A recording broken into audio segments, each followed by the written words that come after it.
My name is Ryan Stone, second son of the late Count of Ironstone Island. Today was my brother Rem's coronation as the new Count. Our father died a month ago from wounds he got in a war on the continent, and the title passed to Rem as the eldest son. I was in charge of greeting the guests, nobles, viscounts, barons, all the important people of our territory. They smiled at me and called me Sir Ryan, but I could see what they really thought behind those smiles. Pity, contempt.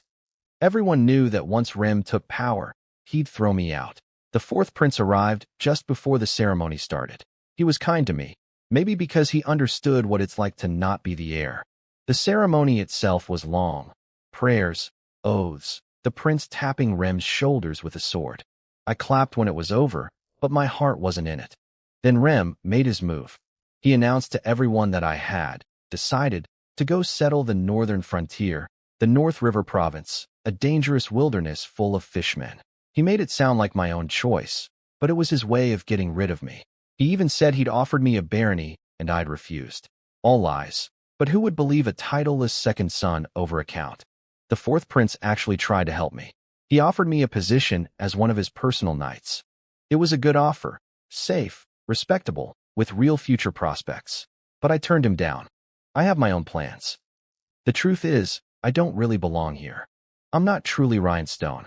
My soul came from somewhere else, another world entirely. I'm just a lost soul wearing someone else's body. And now even this body has no home. I excused myself from the banquet and walked out of the great hall without looking back. I had to leave Ironstone Island fast. The fourth prince's offer to recruit me had surely made Rem nervous, and knowing my brother, he might try to get rid of me permanently if I stayed too long. I went to my room, grabbed the 1,000 gold coin note I'd saved up over the years, and left everything else behind. I called my servant Carl. He'd been with me since childhood, a gift from my late mother, and the only person in the whole castle who truly cared about me. He'd already prepared 2 horses and packed my armor and sapphire sword. Smart man. At the docks, the steward Sauce was waiting with a box. He worked for Inanna, Rem's mother. With a mocking smile, he handed me the box, my mother's ashes. That woman had dug up my mother's grave. On top of the box sat a 10,000 gold coin note, basically hush money, so I wouldn't tell my grandfather, the Marquis of Red Crab, what she'd done. She thought she had me cornered, that I needed the money too badly to refuse. She was dead wrong. She didn't understand how much my grandfather loved my mother, loved me. He'd just stayed away from Ironstone to avoid grief and trouble with the old count. I tore the gold note to shreds. Then I drew my sword and cut off Sauce's head. Stepped on it for good measure. A common man taunting an Earth Knight to his face. He earned his death. The knights who came with Sauce ran off to report back. I didn't care. I pulled out a horn and blew it toward the sea. Soon a great ship appeared on the horizon, from Red Crab Island, just as my grandfather and I had arranged. My uncle Pero, a high-rank Earth Knight and Count himself, was on board. I boarded without a word about the ashes. Uncle Pero was the hot-headed type. If he knew what Inanna had done to his little sister's remains, he'd storm Ironstone Castle and get himself in trouble with the Grand Duke. Better to wait and tell grandfather. He'd handle it properly. As the island shrank behind us, I never looked back. There was nothing there for me. Uncle Pero noticed I was in a bad mood, but tried to give me space. Though being a chatterbox, he didn't last long. He spotted the bronze compass I'd taken out and started lecturing me about how compasses should be made of lodestone, not copper. I told him it wasn't for finding directions. He thought I was sick and called the ship's doctor. But I was telling the truth. This compass is special. Only I can see the text floating on its surface. No spirit insects detected within 10 miles. Currently unlocked spirit insects, 0 types. After unlocking, plants of the same species as the spirit insect grass can be purchased. This compass is my real advantage, my secret. Let me explain how this world works, because it matters for what comes next. 2 things keep this world running: spirits and dragons.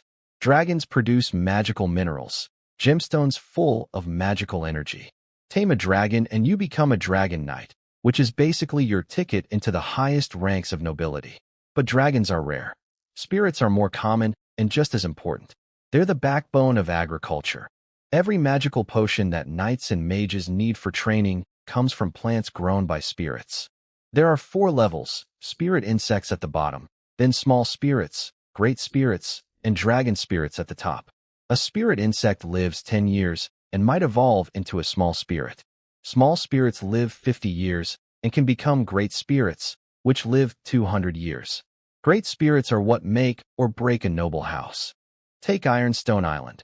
Its two biggest moneymakers are the iron or mines and the alfalfa great spirit, which tends nearly 1,000 acres of magical alfalfa herbs. That spirit actually earns more than the mines. But it was born 150 years ago, so it only has about 50 years left. If Rim can't find a replacement, Ironstone's wealth will dry up. Not my problem anymore. Now, my compass, the gift I got when I arrived in this world. Its real power is finding spirits and spirit insects. I haven't found one yet, so its other abilities are still locked. But even just detecting spirit insects within a 10-mile range is incredible.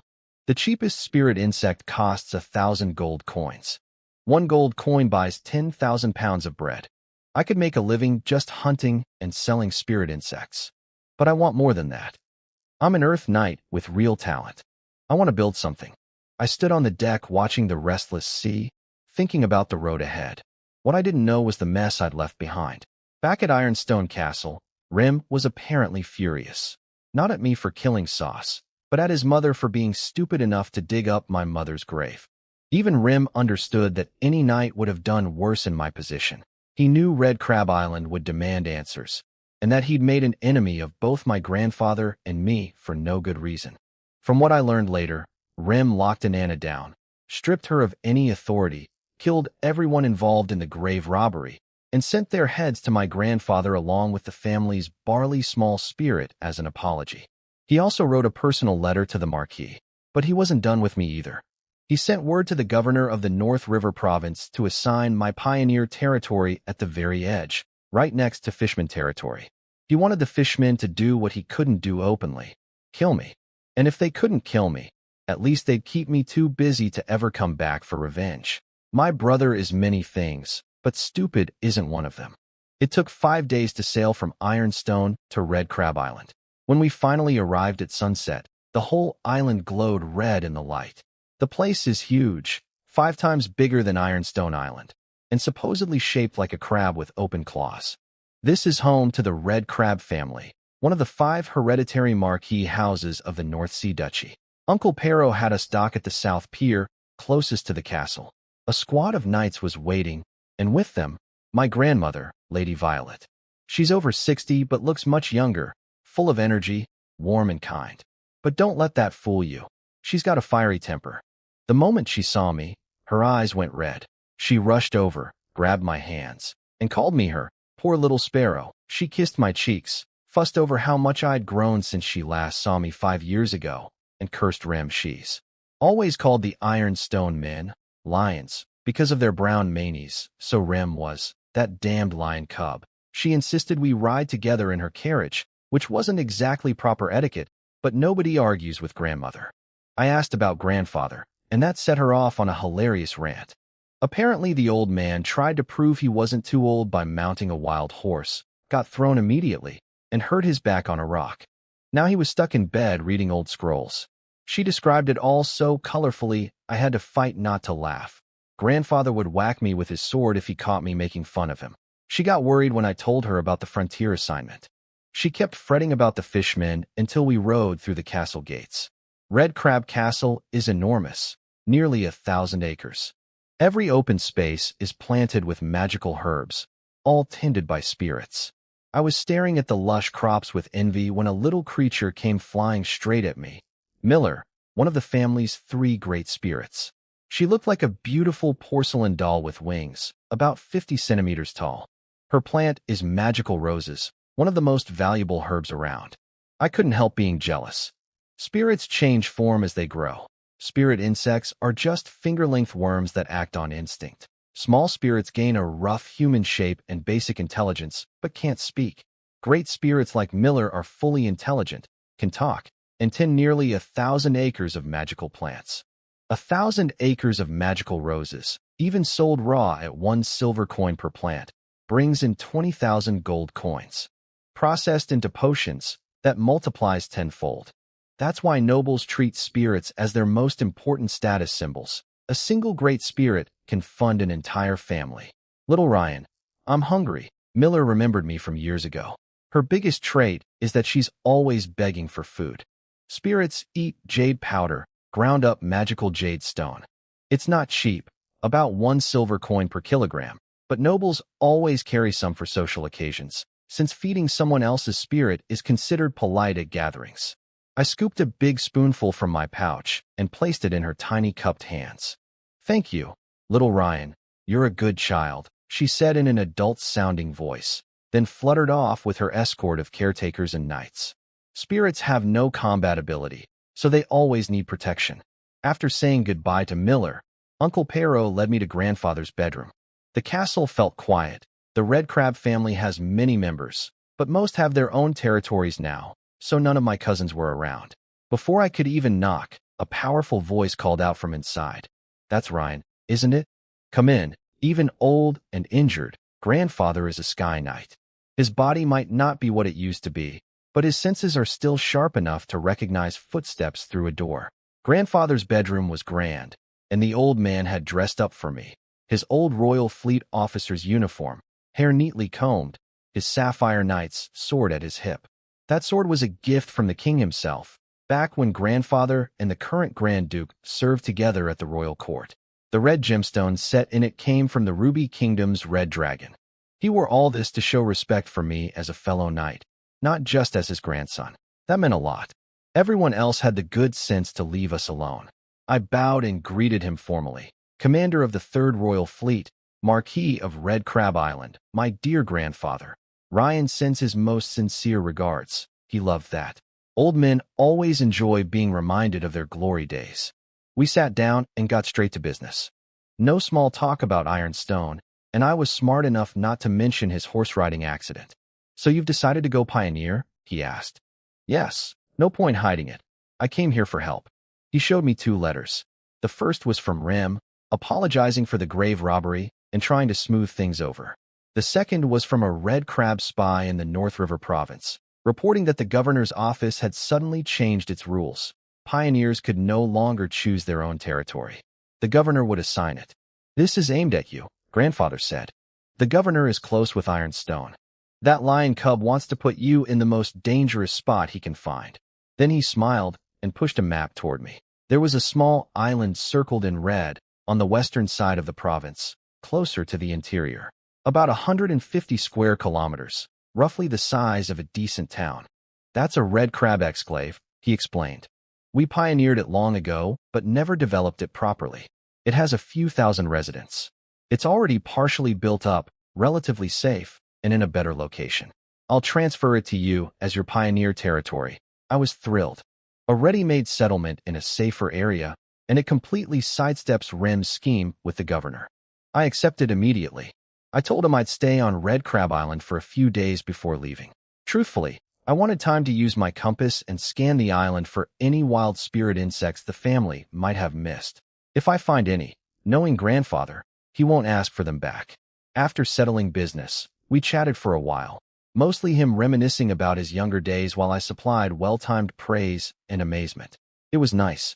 Before the evening banquet, Carl and I quietly buried my mother's ashes in the Red Crab family cemetery. She was home at last.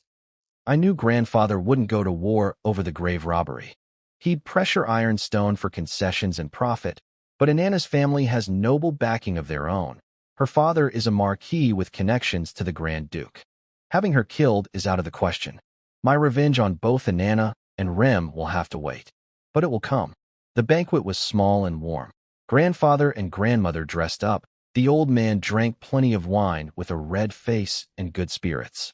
I got pushed into drinking some grape wine too, but it was mild enough. The party went late into the night, and afterward I was given the room next to Grandfather's. Early next morning, Carl and I grabbed 2 greenscale horses from Grandfather's stables, special breeds with magical beast blood. Uncle Pero wanted to send a squad of knights with us, but I turned him down. Being honest, fewer than 20 people on all of Red Crab Island are stronger than me. And if we ran into something I couldn't handle, a few extra knights wouldn't matter anyway. Besides, I didn't want extra eyes watching what I was really doing. My real purpose today was to ride out to the farms and villages around Red Crab Castle and scan for wild spirit insects with my compass. Carl had gotten a map from the castle's steward marking dozens of estates and farms nearby. I told him to find somewhere without existing spirit insects. Since they're territorial, no new ones will appear in an area where one already lives. The closest match was a place called Peanut Village, so we headed there. The greenscale horses were feisty.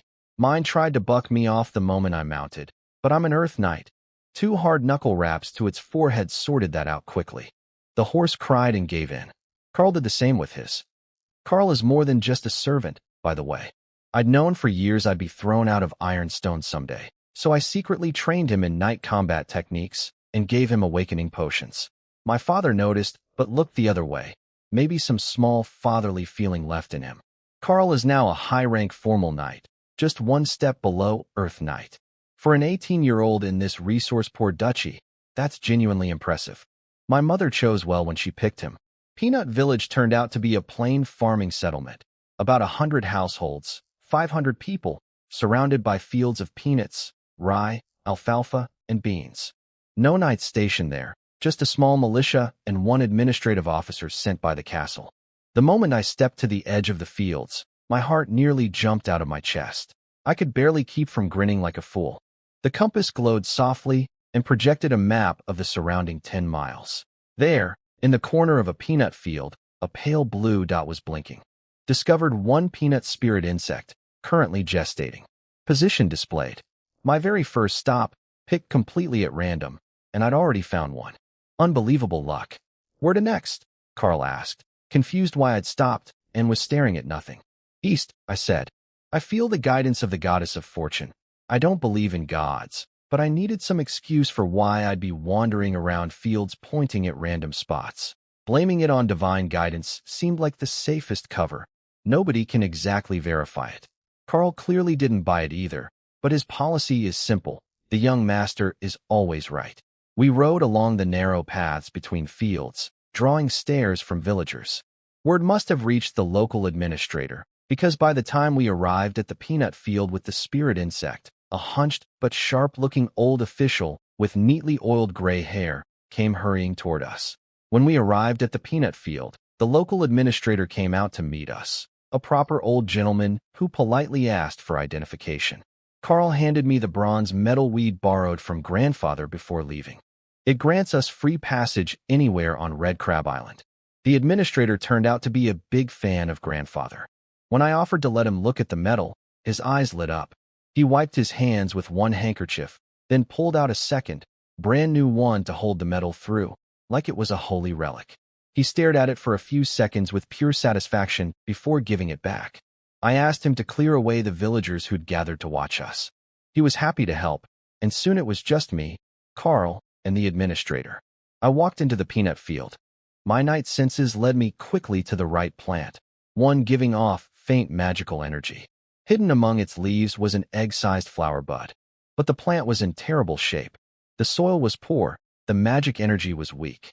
If I'd come even a few days later, this spirit insect would have died before ever being born. That's why spirit insects are so rare. They're incredibly fragile, easily killed by bad soil, birds, or harsh weather.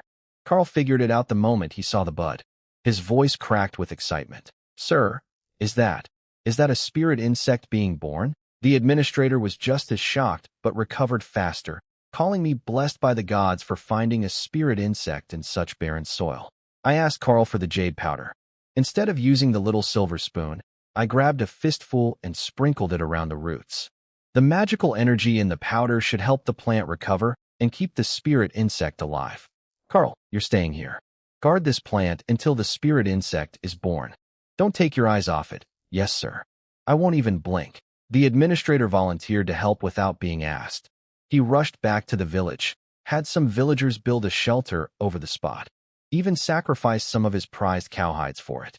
He organized village women to bring Carl chickens, milk, and white bread for his meals. While they were all busy fussing over one tiny spirit insect, I was already back on my horse, riding toward the next village. This peanut insect was a great start. With luck like this, maybe I'd find a few more before my time on Red Crab Island was up. I'd spent 2 days riding nonstop across dozens of villages without finding a second spirit insect. I was a bit frustrated when I galloped back to the peanut field, but the administrator greeted me with good news. The spirit insect was almost ready to emerge. He handed me a cup of fresh milk. The poor man had been awake for 2 days straight watching over that plant, dark circles under his eyes. Carl had hot water ready, so I could wipe the dust off my face. I drank the milk gratefully. 2 days without water or rest, even for an earth night, leaves you thirsty. The plant had transformed since I'd left. The jade powder had worked wonders. The leaves were lush and green now, and the magical energy pulsing from the bud was much stronger. The bud was trembling slightly. I pulled up a chair and waited. About an hour later, as a blood-red sunset painted the sky, I heard it, a soft crackling sound from inside the bud. I jumped up and crouched beside it. Carl and the administrator gathered close. The petals unfolded one by one, and there it was, a finger-length creature, shaped like a jade ribbon with peanut flower patterns on its back. Beautiful. Carl said it best. It looks like a worm, but somehow elegant and refined. You couldn't feel anything but wonder looking at it. I put a pinch of jade powder on my fingertip and held it near the newborn insect. The little creature perked up, crawled over, and bit right through my finger. My blood mixed with the jade powder went down its throat, and in that instant I felt a connection form between us. A contract, sealed by blood. Once bonded, the insect let go and nuzzled against my hand, then crawled into my palm. I stroked its back gently, cool, soft, pleasant to touch. I had it absorb its host plant. The peanut stalk turned into a streak of green light and vanished into the insect's mouth. Spirit insects can store their plants inside themselves for transport and regrow them later when replanted. Carl had a jade box ready, made from the same magical jade as the powder. I placed the insect inside with some jade powder for food and sealed it carefully. The administrator had politely stepped away during the bonding. He knew better than to hover around a noble spirit insect. I called him over to thank him properly. He tried to wave it off, but I insisted on giving him 10 silver coins. I also had Carl give me 50 copper coins for the farmer whose field we'd trampled. 10 silver coins for the administrator was generous, but appropriate. Tradition says you reward people who help you find spirit insects, partly to encourage commoners to report unusual plants in the future. 50 copper coins for the farmer was enough to cover his losses without being so much it'd cause him trouble. Too much money given to a peasant can attract the wrong kind of attention. The administrator accepted reluctantly. We exchanged farewells, and Carl and I rode off. Only one spirit insect from this trip, but it was a fine start. Before leaving Peanut Village, I had Carl secretly check that the administrator actually delivered the 50 copper coins to the farmer. He did, and he'd even used his own judgment to exchange the coins for bags of wheat, enough to feed the family for months. Honest man, I was glad to see it. Carl and I rode back to the castle in the dark. Once alone in my room, I pulled out the compass immediately. The display had changed. Now that I'd bonded with the peanut insect, a new ability had unlocked. No unclaimed spirit insects within 10 miles. Unlocked spirit insects. Peanut insect. Available for purchase. Peanut plants. 1,000 gold coins per batch of 100 plants. Random variety. Guaranteed to be a type the insect hasn't absorbed yet. Compass level. 1. Contract a small spirit to upgrade. Next ability. Purchase spirit insects of the same type as your unlocked small spirits. I could barely contain myself. The first ability lets me find spirit insects. The second lets me buy plants to help my peanut insect evolve. Nobles have discovered that exposing spirit insects to different varieties of their host plant speeds up evolution. 1,000 gold per batch is steep, but each batch is guaranteed to be a new variety, so it's worth it. But the third ability, the one I'll unlock at the next level, that's the real prize. I'll be able to buy spirit insects directly. In a world where spirit insects are the foundation of agriculture and wealth, that's an unbelievable power. I was so excited I couldn't fall asleep until deep into the night. Next morning, I told grandfather I was leaving the following day. He agreed. Time was tight. The pioneering deadline was July 1st. Rem had filed my application the day our father died, and the rules give 1 month to reach the North River province. Counting the days I'd spent traveling and staying here, I had just enough time if I left tomorrow. Grandfather stood up, put his hands on my shoulders, and spoke from the heart. As your grandfather, I want you safe. As a marquis and a knight, I want you to be brave and build something of your own. Then he told me what he'd squeezed out of Ironstone as compensation: several small islands and a small spirit. He wanted to give me the small spirit plus 4 spirit insects. I took the 4 spirit insects gladly, but I refused the small spirit. It wasn't about pride. Grandfather had already given me so much. Small spirits are precious even on Red Crab Island. Some of my own cousins hadn't received one when they got their territories. If I, an outsider, walked away with one, it would breed resentment and gossip. I didn't want to damage the relationships grandfather had with his other grandchildren on my account. He looked at me for a long moment, and I could tell he was seeing my mother in my face. The same blue hair, blue eyes, same stubborn streak. He kept his composure while I was in the room, standing straight-backed as always. Fine. Go to the training grounds behind the castle. I've selected some people for you. Go meet them. I bowed and left. I didn't see it, but I think the old man let himself cry after the door closed behind me. Behind the castle is a massive training ground, 1,000 acres that grandfather built over what used to be a flower garden. He's never cared much for flowers. Every elite young knight on Red Crab Island trained here. Even with grandfather's medal, I had to pass through several checkpoints before getting in. In the center stood a line of young knights in silver armor, swords at their hips. 12 of them, handpicked by grandfather to be my followers for the frontier. They greeted me with genuine enthusiasm. No reluctance about heading to dangerous borderlands. These were ambitious young men and women who saw opportunity. Following a talented lord to the frontier meant a real chance at earning titles and land of their own someday. Over 100 volunteers had competed for these 12 spots. I didn't act high and mighty. I bowed to them and thanked them for being willing to leave their homes. That moved them. They dropped to their knees right there, drew their swords, and swore oaths of loyalty, each one by name, pledging their lives, their blades, their honor. I touched each shoulder with my sword and accepted their oaths. They were all mid-rank formal knights, around 20 years old. Excellent talent given the limited resources they'd had. Looking at them, I felt both grateful to grandfather and quietly nervous about living up to his expectations. I told them to gather their families. Everyone was coming with us. Grandfather and I had agreed on this. I didn't doubt their loyalty, but bringing families along was an extra insurance. Human nature is complicated, better to be cautious. That evening, grandmother held a farewell banquet. She fussed over me, offered to send maids and cooks. I turned her down. Servants with no combat ability would just be a burden on the frontier. At dawn, we gathered at the South Dock. A 40-meter, 3-masted ship was waiting, the Purple Grape. Grandfather came to see us off personally. When I first sailed with the king to fight on the continent, he told me, this was the ship that carried wine to the troops. The king himself named her. She was my first ship. Now she's yours. It was a merchant vessel, 7 decks, no cannons, though there were slots for adding them later. Old but beautifully maintained, with many parts upgraded over the years. A fine ship. I'll take good care of her, grandfather. She'll sail the northern waters again. He smiled and clapped my shoulder hard. Fly, my young eagle. I'll be waiting for your good news. A second ship, the Red Crab, sailed with us. Its job was to escort us to my territory, then take all the sailors back home. Grandfather had wanted to give me a full crew, but no sailor volunteered to stay in the North River province. He respected sailors too much to force them. So I'd have a ship, but no crew.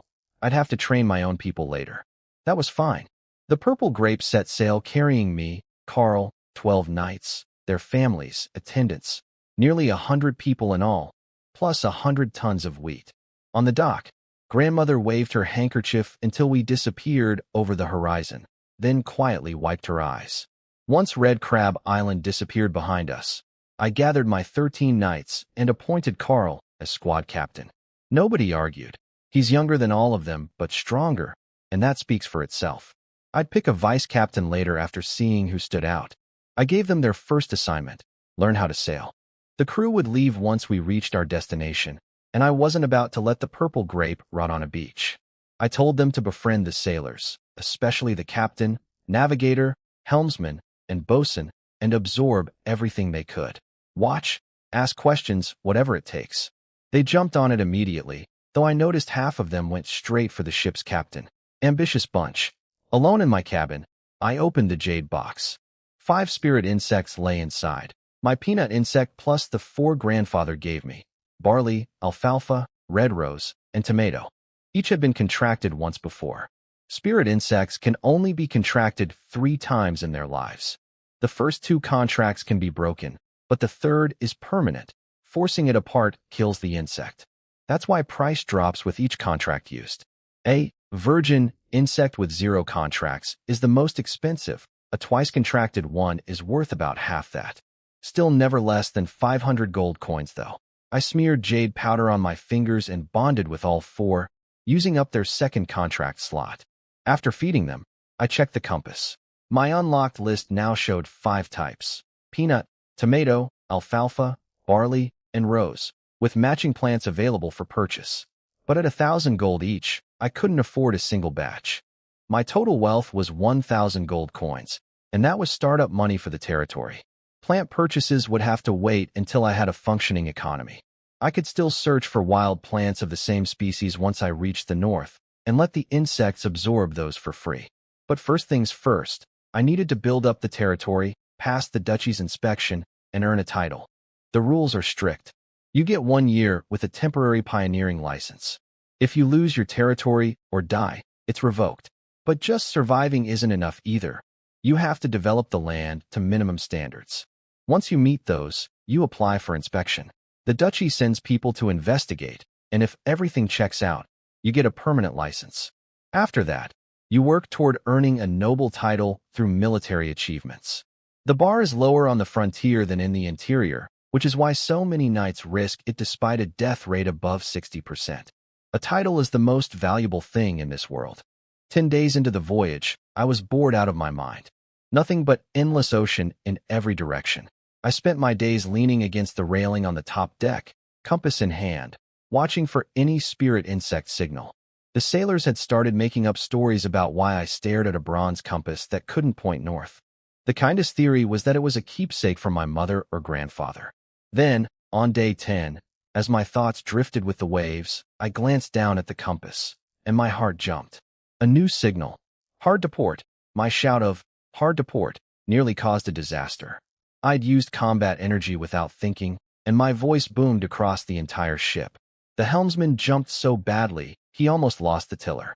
On calm seas that just meant a wobble, but in rough weather a loose tiller can flip a ship sideways into the waves and kill everyone on board. The captain, old Bert, a tough little man, came storming toward me, furious. He chewed me out hard, calling me a sheltered nobleman who had no business giving sailing orders. He said if I didn't want to eat my dinner at the bottom of the sea, I should keep my mouth shut about ship operations. I tried to be polite. I admitted there might have been a misunderstanding and asked him calmly to just turn the ship left. But the old man wouldn't listen, and his tone got worse. That's when Carl appeared. His sword was out and pressed against Bert's neck before anyone else even saw him move.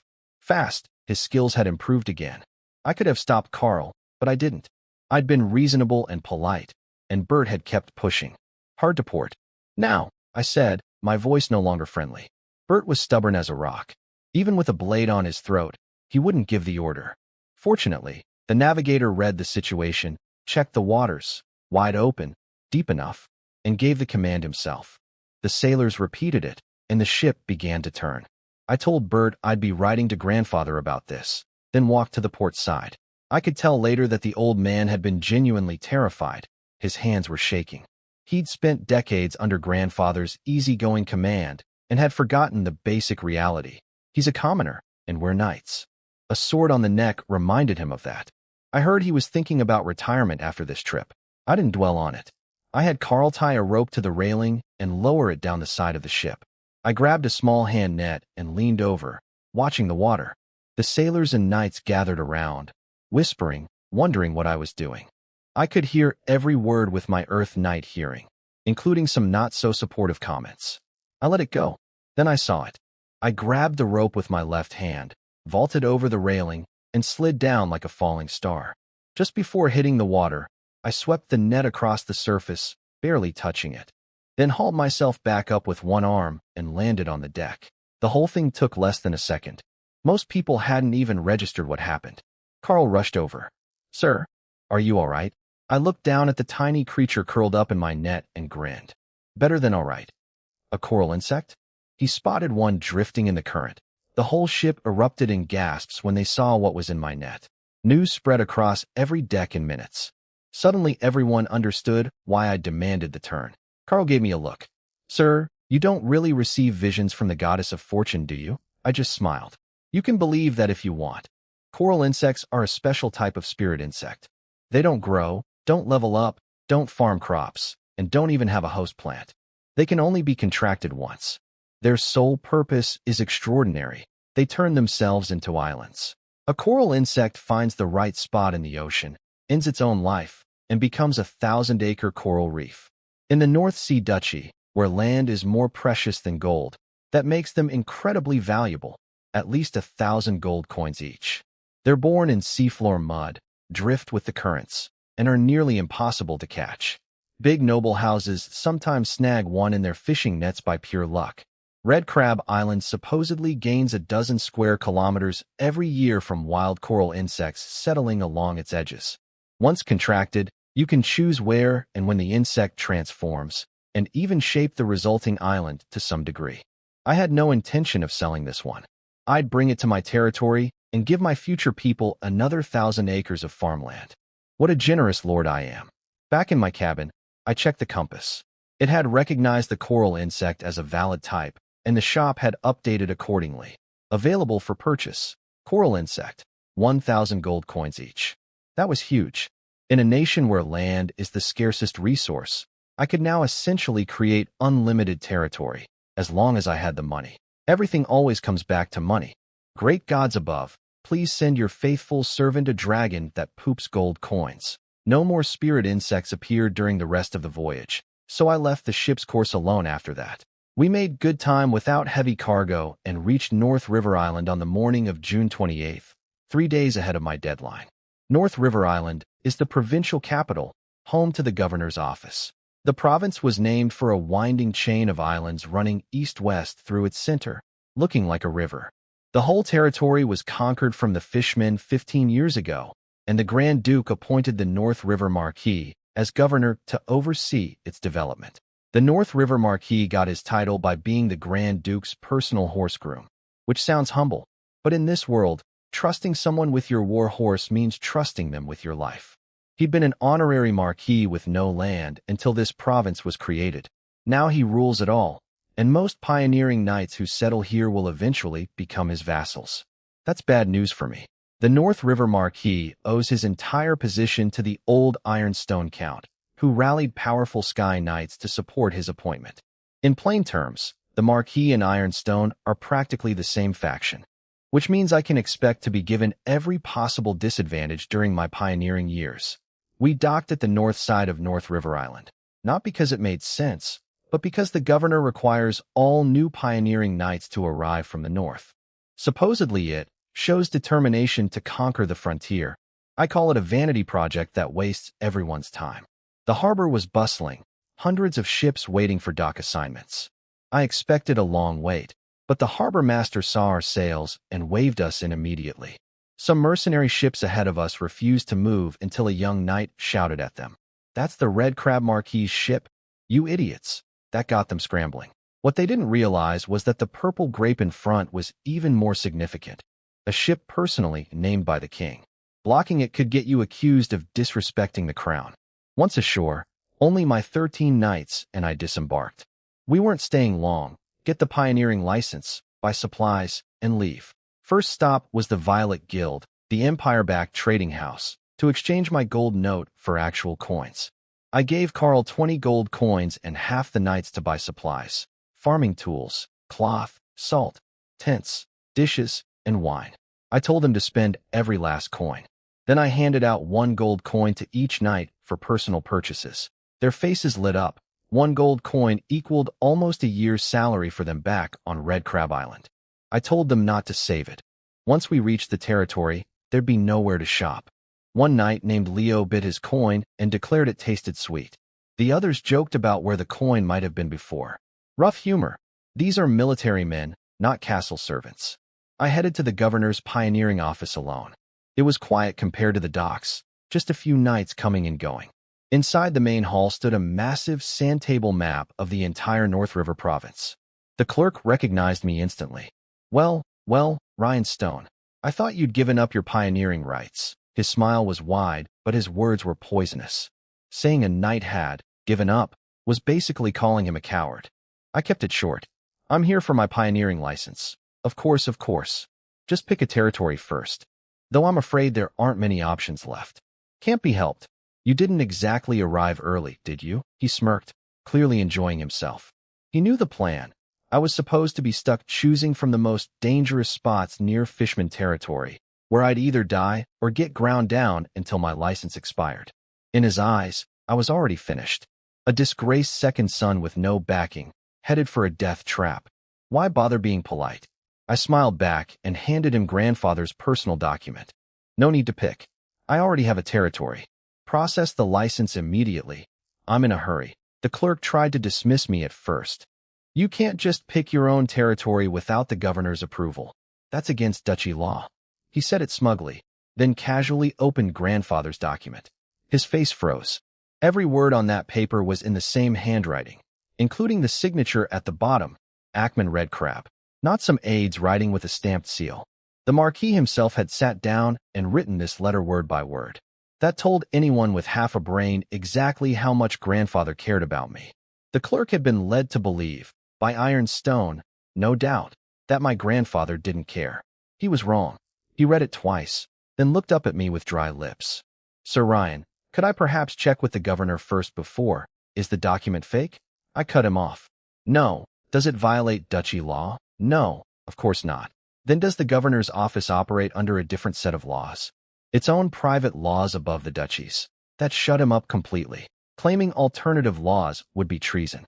I told him I wanted my pioneering license in 10 minutes, or I'd sail back to Red Crab Island and have grandfather write directly to the Grand Duke, reporting that the governor's office had illegally revoked my pioneering rights. I let my combat aura flare just enough to make the point. There was no reason to play nice. These people were going to make my life difficult regardless of how I behaved. Might as well be direct. He caved. 5 minutes later, I had the license in my hand and walked out. Back at the dock, the knights were ready with all the supplies loaded. Carl asked if I'd gotten the license. I held it up for everyone to see. A thin sheet of paper, but it meant everything. With this, we had the legal right to build something in the north. Every single one of us was excited. We set sail again. Our territory was about 500 kilometers to the northwest, roughly 2 more days at sea. What I learned later was that the governor, the North River Marquis, hadn't really wanted to target me in the first place. He had no personal grudge. It was all Ironstone's doing. He thought Rem was being paranoid, that a fallen second son could never threaten Ironstone even in 100 years. But he'd already burned the bridge with me and grandfather, so he couldn't back down entirely. Still, because of grandfather's involvement, he decided not to go too far. He wouldn't try to have me killed. Instead, he sent quiet orders to the minor nobles near my territory, telling them to take good care of me. I could already guess what that meant. "We're here, everyone. This is where we start. This is the land where we'll build our glory. I'm calling it Northwind Territory. May we be like the northern wind, free, sharp, tough, and unstoppable." I stood at the bow with my sword pointed forward as the island came into view. My knights drew their blades and cheered. But as we got closer, the excitement drained out of me. The island was nearly bare, hardly any green, almost no trees. Carl said what everyone was thinking. Why is it so barren? It made no sense. 150 square kilometers should easily support 3,000 people without stripping the land clean. And Red Crab scouts wouldn't have colonized a wasteland. We circled the island. Only 2 beaches, north and south, were flat enough for landing. The south one looked deserted, so we headed north. That's when I saw them. A line of people in rags, trudging along the beach toward the south side of the island. At the front marched a fat man in nicer clothes, shouting insults and calling them pigs, hurrying them along. Something about delivering tribute to fishmen in the south, and how the Baron couldn't protect them if they were late. Among the ragged crowd, I noticed a young man, maybe 14 or 15, glaring at the fat man with pure hatred. Then someone in the crowd spotted our ships. An old man recognized the Red Crab crest on the sails. The whole group stopped walking on their own, silently defying the fat overseer. These were red crab colonists, my people. The fat man, Gus, saw the ships and panicked. He tried to run for the trees. Carl, grab him. Carl leaped from the ship before the gangplank was even down, sprinted across the sand, and dragged Gus out of the woods like a dead dog, dumping him on the beach in front of us. I stood over him with my knights. Who are you? Who sent you to Red Crab's territory, my territory? He tried to lie. Said he was just a local. I drew my sword and cut off his ear. I hate liars. Think carefully before you answer. He tried lying again. I let my combat aura explode outward, the full pressure of an Earth Knight bearing down on him, and pressed my blade against his fat neck. That broke him. He sobbed and told me everything. He served a baron on Black Iron Island, about 50 miles north. The baron had earned his title 2 years ago by killing fishmen and had been exploiting my island ever since it had no master.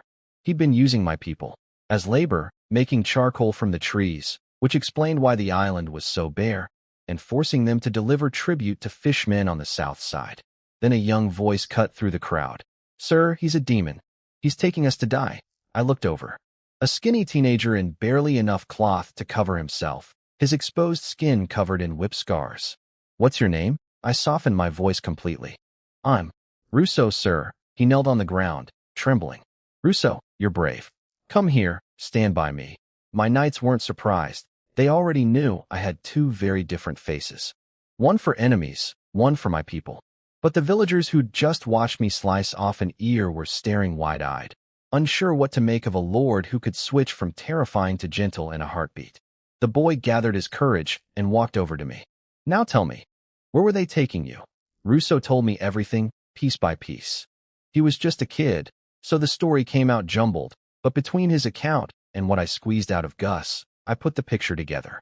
3 years ago, the Black Iron Baron arrived at the frontier as a broke knight with a handful of brothers. He couldn't develop his own territory, so he focused on hunting fishmen for military credits. You can trade fishmen heads at the governor's office. While chasing a group, he stumbled onto my island, found a fisherman tribe on the south side, and discovered the thousands of red crab colonists still living here. He could have wiped out the fishmen right then. Instead, he had a clever, evil idea. Keep them alive as a renewable source of military credits. He took control of the island's people and forced them to feed the fishmen livestock to keep them manageable. It backfired. The fishmen recruited more of their kind and grew too strong to destroy. So the Baron and the fishmen struck a deal. The Baron would supply livestock and 2 fattened-up villagers every month. The fishmen would hand over their dead for the Baron to claim as kills, plus give him undersea resources and leave the remaining villagers alone. The villagers chose their oldest members to be the sacrifices. They'd lock them in houses, force-feed them until they were fat enough, then hand them over. The 2 round old people I'd seen in the line, they were this month's offerings. On top of that, the Baron had found an iron mine on his own island and needed charcoal. So he forced my people to cut down North Wind Island's trees and burn them into charcoal. That's why the island was nearly bare. Gus was the Baron's enforcer. 1 low-rank knight was enough to control 3,000 starving civilians. He'd beaten them, killed some, burned homes, and taken young girls by force whenever he pleased. The island originally had 5,000 people. In 3 years, nearly 2,000 were gone. Dead, sacrificed, worked to death. 2,000 of my people, an enormous loss for a pioneering territory. I was furious.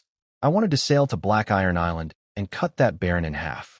But first things first, I patted Russo's head and told Carl to give the boy half a sack of rye as a reward. Then I showed my people grandfather's document and the pioneering license. I'm Ryan, grandson of the Red Crab Marquis.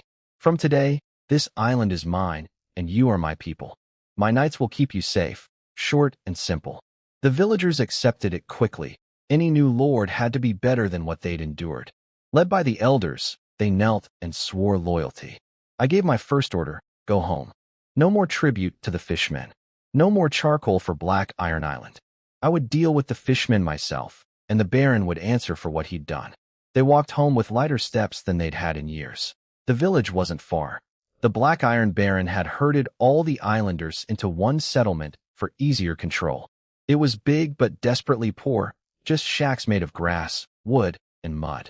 The surrounding farmland grew sickly, yellowed crops. A middle-aged man named Neil greeted us at the village entrance. He was thin and dark-skinned, looking older than his years, but sharp-eyed. He introduced himself as the administrator originally appointed by Red Crab Island. He mentioned there had been 10 knights left here too, but he didn't need to finish that sentence. I knew what happened to them. I acknowledged his title with a simple, "Good afternoon, Administrator Neil." He dropped to his knees, overjoyed. I ordered him to distribute the livestock from the tribute line and settle the 2 old people who'd been fattened up for sacrifice. I sent Carl and Neil to unload our ship's supplies and haul everything to Gus's estate, a decent-sized compound in the center of the village, the only proper building around. It would become my lord's manor. I had Russo guide me there. The moment we stepped inside, a group of women came charging at us, screaming about trespassing on Master Gus's property. Russo explained quietly. These were village girls. Gus had taken by force. After living in relative comfort, they'd twisted into thinking they were better than the other villagers, and had helped Gus bully their own people. Tie them up. Lock them away with Gus. Trial tomorrow. My knights had them bound and gagged in seconds. Russo led me to a cellar in the corner of the compound. Before the door even opened, I could smell it. Filth, waste, damp earth. And I could hear faint groaning from inside. A knight snapped the chain off the door. The stench hit us full force. I had no desire to go in, so I sent Russo. He walked in without hesitation. He brought out 15 people, 10 men, 5 women, all young. The men were naked. The women wore ill-fitting men's clothes. They were in terrible shape but had enough sense to kneel immediately. I had them line up and tell me, one by one, why they'd been locked up. I watched each person carefully as they spoke. At the Earth Knight level, I can read heartbeats, breathing, micro-expressions. I know when someone's lying. None of them were. The men had been imprisoned for fighting back against Gus, cursing him, trying to escape, breaking a charcoal kiln. The women had refused his advances. Good people. People with backbone. I assigned the 10 men to Knight Leo for militia training. 1 silver coin per month as pay. They wouldn't be frontline fighters, but they could keep order in the village. The 5 women, I offered a choice. Go home or stay at the manor doing household work for 30 copper coins a month. Realistically, most would stay. Gus had ruined their reputations, and village life would be cruel to them now. In a world where dock workers earn 1 copper coin a day, the wages I offered were generous. They thanked me endlessly. I accepted it and sent them on their way. All 5 women chose to stay, as I expected. We threw Gus and his cruel mistresses into the cleaned-out cellar.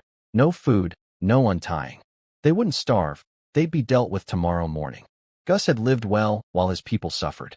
The estate had everything: wine cellar, storerooms, kitchen, stables.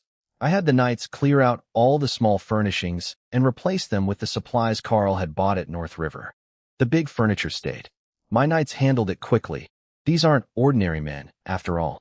Carl's team unloaded the ships. Supplies went into the estate, gold and grain into storage, and our 14 warhorses into the stables. Every horse had magical beast blood, gifts from grandfather, along with a full set of armor and sword for each knight. By afternoon, I claimed the largest building, a 2-story house, as my lord's manor. Neil the administrator arrived carrying a stack of scrolls. He'd already prepared an inventory. 200 tons of rye, 967 gold coins, 160 silver, over 10,000 copper, 14 warhorses, 16 draft horses, 8 oxen, 1,000 acres of farmland, and 20 tons of charcoal, plus small livestock and tools scattered among the villagers that he couldn't count. I noticed Neil looked nervous when he mentioned the villagers' belongings, clearly worried I'd confiscate them. I told him to leave everything with the people. They needed those tools more than I did. He relaxed immediately. The 20 tons of charcoal caught my eye. Charcoal is valuable in the North Sea. Trees are scarce on islands, so it sells at 10 to 15 times the price of grain. 20 tons could fetch 20 gold coins. Current population, 3,076 islanders plus the 109 people I brought, totaling 3,185 and 950 families. The farmland was nowhere near enough to feed them. Under the Baron's rule, all able-bodied men had been forced to burn charcoal instead of farming, and the Baron had shipped in just enough food each month to keep them alive. No one had any reserves. I made a decision. Exchanged the 20 tons of charcoal for 20 tons of grain from our stores. The charcoal goes into our warehouse. The grain gets distributed equally by head count. About 12 pounds per person, enough to last a while. This way they're not getting charity. The charcoal was their labor, and they're trading it fairly. I gave Neil 3 days to handle the distribution. I ordered the oxen and draft horses gathered into one place, with 5 experienced villagers hired to care for them at 50 copper coins monthly. Another 5 would tend the war horses at the manor, same pay, with food and shelter included. Tomorrow, all villagers would assemble. I'd introduce myself properly and publicly execute Gus. No hangman's noose for him, though. His trial would be handed to the people themselves. There was far more to do, but I'd given Neil enough to stay busy for days. Before he left, I assigned him the room next door as his administrative office and told him to take Russo on as an apprentice. Teach the boy to read and handle paperwork. One more thing, I called after him. Give Russo an extra half sack of rye when you distribute the grain. I promised him. Neil stepped outside, took a deep breath, and looked down at his scroll covered in notes. I could tell from his expression, he believed they'd finally gotten a decent lord. I hoped I'd prove him right. Our first dinner on North Wind Island was modest. Chicken, duck, fish, and fresh white bread, all bought from villagers with copper coins. I gathered the knights and their attendants, about 30 people total. No wine, though. I'd cut off the fishman's tribute, which meant they'd likely send scouts that night. The knights needed to stay sharp for patrol. To us, and to North Wind, we toasted with water. I turned in early. There were no magic lamps here like in Ironstone or Red Crab Castle. Just fish oil lanterns that stank and gave barely any light. I couldn't stand the smell. At dawn, Carl and Neil reported in. As I predicted, a fishman's sergeant and 15 soldiers had come snooping during the night. The knights captured all 16 alive. Bring them to the square with the cellar prisoners. We'll deal with them all at once. Neil had worked through the night. Knights' families were housed near the manor, horses and livestock settled, caretakers hired. Grain distribution was underway, but wouldn't finish until evening. The man's eyes were sunken with exhaustion, but he refused to slow down. I learned later that Neil had changed during his years on this island. He'd arrived looking down on common folk, but after losing his position and nearly starving, the villagers had saved him. Now he genuinely cared about them. 3,000 people stood in the open field near the manor, silent, staring at the gate. When I appeared with my knights, whispers rippled through the crowd. Respect, hope, acceptance. I kept it brief. I'm Ryan. Under the Red Crab Marquis's authority and the Duchy's pioneering license, I've officially taken control of this island. Today we meet face to face, and today we judge Gus and his people, along with 16 fishmen captured last night. The crowd erupted. Cheers, praise, calls for Gus's death. They'd heard rumors from Neil, but hadn't fully believed it. Hearing it from me, the actual Lord, made it real. I stepped back and let Neil handle the formal proceedings. He called for silence and read 3 decrees. First, all tribute to the fishmen stops immediately. Last month's collected supplies go back to the people. Second, charcoal burning stops immediately. No more cutting trees. The 20 tons already produced will be purchased by the manor at 1 pound of grain per pound of charcoal, distributed equally within 3 days. Third, the island is officially renamed North Wind Island. Violations of these decrees mean flogging. Repeat offenses mean exile. I watched the crowd carefully as Neil read. Not a single face showed resistance, not even about the food distribution. Years of shared suffering under Gus had forged these people into a unified group. No jealousy, no squabbling. That was actually rare and a real advantage for me. Internal bickering is far harder to manage than any outside enemy. When Neil finished the decrees, he pulled out the document everyone had been waiting for, the sentencing of Gus and the fishmen. Neil read the sentences one by one. The 16 fishmen came first. Fishmen are vile creatures, fish heads on human bodies, man-eaters, nothing like the beautiful and peaceful merfolk. My knights had already interrogated them overnight and gotten everything useful out of them. 5 knights handled 5 executions. Carl had the 10 new militiamen handle the rest. They needed to see blood and learn to kill. Not one of them flinched. These people had lost family to the fishmen. They swung with red eyes and steady hands. Next, Gus's women. They'd been victims once, taken by force, but they'd turned cruel alongside him, tormenting the very people they'd come from. The sentence was hanging. We strung them up from a tree. No proper gallows here. They barely struggled. The crowd watched in silence, maybe feeling some pity, but no one spoke up for them. Then Gus himself.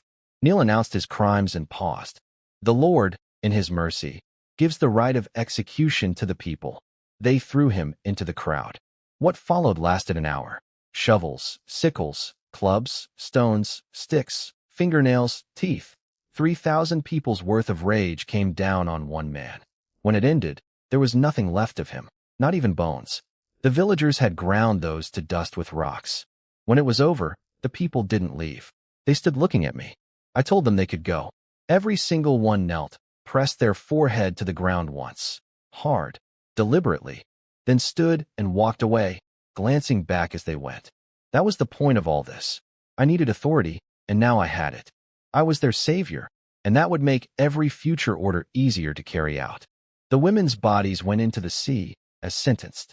The fishermen's bodies I had hung outside the village as a warning. Their heads were cut off and set to dry. Those are currency here. The duchy's merit system works like this. Kill 1,000 common fishermen soldiers for 1 merit point. Kill 100 sergeants, who have trainee knight strength, for 1 point. Kill 10 centurions, formal knight level, for 1 point. Kill 1 chieftain, earth knight level, for 1 point outright. 1 merit point equals a hereditary barony. My 16 captures, 1 sergeant and 15 soldiers, came to 0.025 of a merit point. Not much, but it adds up. The system looks fair on paper. Anyone can earn a title through combat.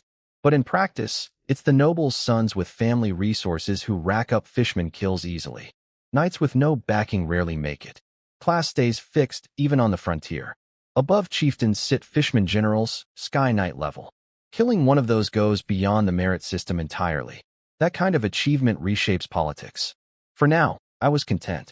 My authority was established, my people were fed, and the fishermen knew someone new was in charge. The real work of building North Wind was just beginning. With the trial behind us, I turned my attention to the real challenge, building up the territory. Standing on the second floor of my manor, I stared at the purple grapes sitting on the beach, looking completely out of place next to our shabby little island. I needed that ship operational. Whether it was dealing with the Black Iron Baron or future trade, a ship was essential. But Neil's census had turned up 0 sailors among my people. Not one. The Black Iron situation couldn't wait. If the Baron found out what happened to Gus before I could act, he'd run to the governor. And with those two being so close, the governor would protect him and put me under a microscope. I'd never get my chance. And I wanted more than just revenge. I wanted his iron mine. Iron is scarce and expensive on these islands, and you can't equip an army without it. So I came up with a plan. I had Neil bring me the hawk that Gus had used to exchange messages with the Baron. Then I pulled out one of Gus's old letters and laid it beside a blank sheet of parchment. At the Earth Knight level, my observation and muscle control are precise enough to copy anyone's handwriting perfectly. I wrote a letter as Gus, telling the Baron that a batch of charcoal was ready and asking him to send a ship to pick it up. Simple, natural, nothing suspicious. When his ship arrives with an experienced crew, I take the whole thing. Ship, sailors, everything. Then I'd finally have people to operate the Purple Grape, and I'd sail straight to Black Iron Island to settle accounts. While I wrote, I asked Neil for updates. Everything was fine, he said, except the 2 old people who'd been fattened up as fisherman tribute had died. I remembered them from that first day.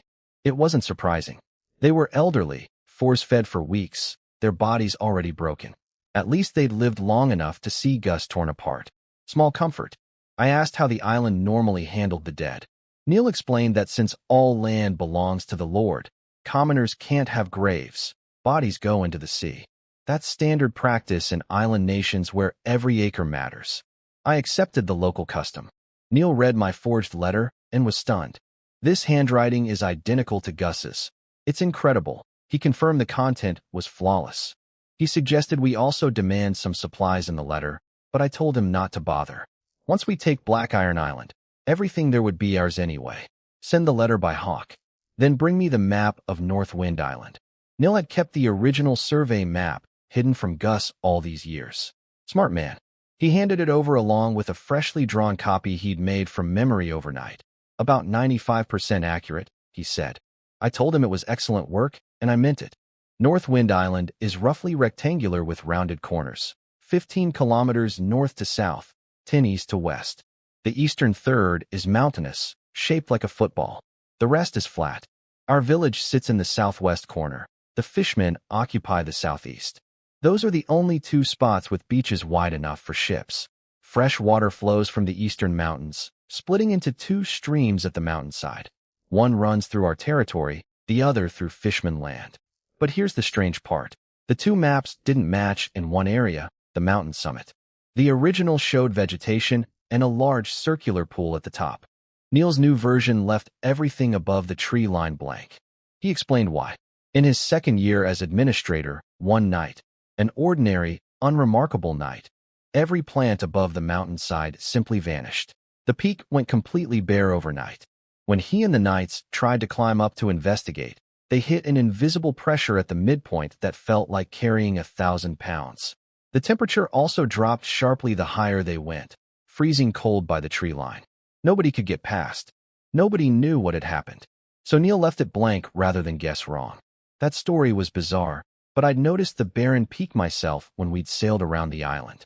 And Neil had no reason to lie. An overnight environmental change plus crushing pressure. That rules out natural causes. Very few things in this world can do that.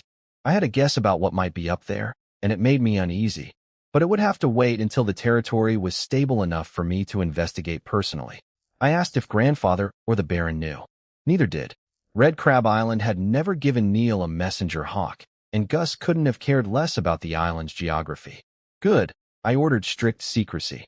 No public ban on approaching the mountain, though. That would only make people curious. I told Neil and the knights to quietly keep watch. Then I had Neil mark the farmland on the map. About 1,000 acres, all clustered around the village. He got nervous when I frowned, quickly explaining that most able-bodied workers had been forced to burn charcoal instead of farming. He was right that the acreage was far too low, but that wasn't why I frowned. The math on farming here is brutal. Without spirit insects, 1 acre yields maybe 200 pounds of grain. A family of 5 needs at least 20 acres under cultivation, plus 10 acres resting in rotation, 30 acres per household minimum. With 950 families, we'd need close to 30,000 acres of farmland. We had 1,000, but I already knew about the labor situation. The farmland shortage wasn't what concerned me. Something else on that map had caught my attention. I drew a square on the map, northeast of the village, near the mountain foothills. About 10,000 acres. I told Neil to mobilize every able-bodied worker and clear 500 acres within 7 days. The rest could wait. The area had already been stripped of most trees by the charcoal burning, so the work was mainly pulling stumps, clearing rocks and weeds, and turning the soil. With 1,500 workers handling 500 acres, 3 people per acre, 7 days was more than enough. Pay them 3 copper coins a day. They bring their own food. Neil noted it down, then offered 2 suggestions. First, he thought wages should be paid in grain instead of coins, since there were no merchants on the island and copper couldn't fill stomachs. Second, he questioned why I was clearing land so far from the village when it would make farming harder. Both were reasonable, but I'd already thought them through. For the first point, I told him to build a trading post outside the manor. Stock it with our grain, salt, and other supplies, sell everything at market price. The point was to get currency circulating in the territory. Money that moves is money that works. For the second point, I brought him to my bedroom and uncovered the jade box on the table. Good heavens, spirit insects. Neil completely lost his composure. 5 spirit insects, plus the peanut insect, 6 in total. Even minor viscounts on Red Crab Island might not own that many. He instantly understood why the new farmland had to be inland, away from the exposed village near the coast. Spirit insects are far too valuable to plant near a beach where anyone could stumble across them. I'll have the land cleared as fast as possible, sir. These beautiful creatures need a proper home. With that settled, I turned to planning the next steps. The forged letter would reach Black Iron Island quickly by hawk. It's only about 50 kilometers away. According to Gus's routine, the Baron's ship should arrive within 1 to 2 days, with 1 formal night escort. Until then, I couldn't leave the island. The fishermen problem would have to wait a few days. Not that I was worried about them. The captured fishermen had already told us everything. About 500 total, mostly common soldiers. 40 sergeants at trainee knight level. 12 centurions at formal knight level, with the tribal chief being mid-rank formal knight at best. For the Black Iron Baron, that might be a real threat. For me, it was nothing. At the Earth Knight level, my combat energy connects to the Earth itself. It's an endless well. I could personally wipe out their entire tribe in half a day without breaking a sweat. But I wasn't going to do it alone. This was a perfect training opportunity for my knights. They had excellent talent and training from Red Crab Island, but almost zero real combat experience. Some had never even left Red Crab City. The fishmen would make a fine whetstone to sharpen them on. The timing had to be right, though. I'd wait for the Black Iron ship to arrive first, seize the crew, spend a few days converting them and training some of my own people as backup sailors. During those same few days, my knights would sweep the Fishman tribe. Only after the rear was secure would we sail for Black Iron Island. Everything was falling into place. Over on Black Iron Island, the Baron got my forged letter. His man, number 4, one of 11 bandit brothers who'd come to the frontier together, was excited to go. He'd bring 50 tons of rye and a ship crew. He was also looking forward to enjoying the women on my island. The Baron told him to leave in 2 days. Meanwhile, Neil led 1,500 workers inland to start clearing the 500 acres I'd marked out. The pay was good and my reputation was solid, so everyone volunteered eagerly. I sent 6 knights along as guards since the fishmen were still out there. With the territory busy, I had something personal to handle, the coral insect. I went alone to the western coast. The north and south beaches would be needed as harbors, and the east was mountainous, so the west side was the only option. Through our contract link, I communicated what shape I wanted, a long strip of land pressed tight against the western shore. I held the little creature out over the cliff edge, turned my wrist, and let it drop into the waves. The sea erupted. It boiled and churned, streaks of light flashing between the white caps. The whole island trembled. Then a gray, ugly coral spire punched up through the surface, rising about a meter above the waterline. More followed, dozens of points scattered across the sea like stars, connected by spreading reef that wove between them like a net, growing denser and denser until the gaps filled completely. 1,000 acres of new land, fused to our western coast. The moment the reef solidified, the coral insect spent its last magic and died. Our contract link snapped silently. That's what coral insects are born to do. No point feeling sad about it. The new land was bare coral reef, not farmable yet. Normally, it takes decades for wind and waves to deposit enough soil for plants to grow. You can speed it up by dumping dirt and rocks on top. The reef's lingering magic bonds the fill material so waves can't wash it away. But that's a massive project. With our current population and priorities, it could wait. When we had more people, we'd fill it in. The next 2 days were quiet. I trained with Carl and the knights. About 50 people total, including squires and the new militia. They worked hard, but progress was slow without magical potions to boost their cultivation. That was just the reality of a new territory. Once our spirit insects were settled and producing magical herbs, the potion supply would solve itself. As for my own training, at the Earth Knight level, simple drills don't do much. I was just keeping my body sharp while waiting for Black Iron's ship to arrive. Over on Black Iron Island, the Baron got my forged letter. His man, number 4, one of 11 bandit brothers who'd come to the frontier together, was excited to go. He'd bring 50 tons of rye and a ship crew. He was also looking forward to enjoying the women on my island. The Baron told him to leave in 2 days. Meanwhile, Neil led 1,500 workers inland to start clearing the 500 acres I'd marked out. The pay was good and my reputation was solid, so everyone volunteered eagerly. I sent 6 knights along as guards since the fishmen were still out there. With the territory busy, I had something personal to handle, the coral insect. I went alone to the western coast. The north and south beaches would be needed as harbors, and the east was mountainous, so the west side was the only option. Through our contract link, I communicated what shape I wanted, a long strip of land pressed tight against the western shore. I held the little creature out over the cliff edge, turned my wrist, and let it drop into the waves. The sea erupted. It boiled and churned, streaks of light flashing between the white caps. The whole island trembled. Then a gray, ugly coral spire punched up through the surface, rising about a meter above the waterline. More followed, dozens of points scattered across the sea like stars, connected by spreading reef that wove between them like a net, growing denser and denser until the gaps filled completely. 1,000 acres of new land, fused to our western coast. The moment the reef solidified, the coral insect spent its last magic and died. Our contract link snapped silently. That's what coral insects are born to do. No point feeling sad about it. The new land was bare coral reef, not farmable yet. Normally, it takes decades for wind and waves to deposit enough soil for plants to grow. You can speed it up by dumping dirt and rocks on top. The reef's lingering magic bonds the fill material so waves can't wash it away. But that's a massive project. With our current population and priorities, it could wait. When we had more people, we'd fill it in. The next 2 days were quiet. I trained with Carl and the Knights. About 50 people total, including squires and the new militia. They worked hard, but progress was slow without magical potions to boost their cultivation. That was just the reality of a new territory. Once our spirit insects were settled and producing magical herbs, the potion supply would solve itself. As for my own training, at the Earth Knight level, simple drills don't do much. I was just keeping my body sharp while waiting for Black Iron's ship to arrive.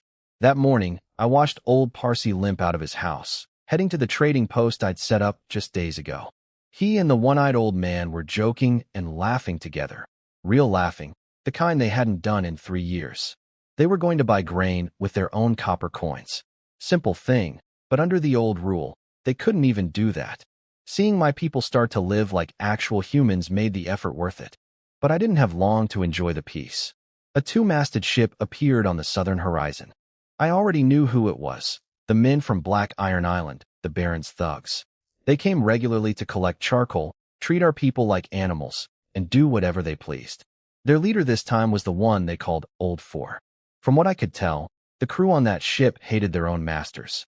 They were skilled sailors forced to work for brutes who didn't respect them, paid them poorly, and dragged them into deadly winter battles against fishmen up north every year. They lost brothers each time.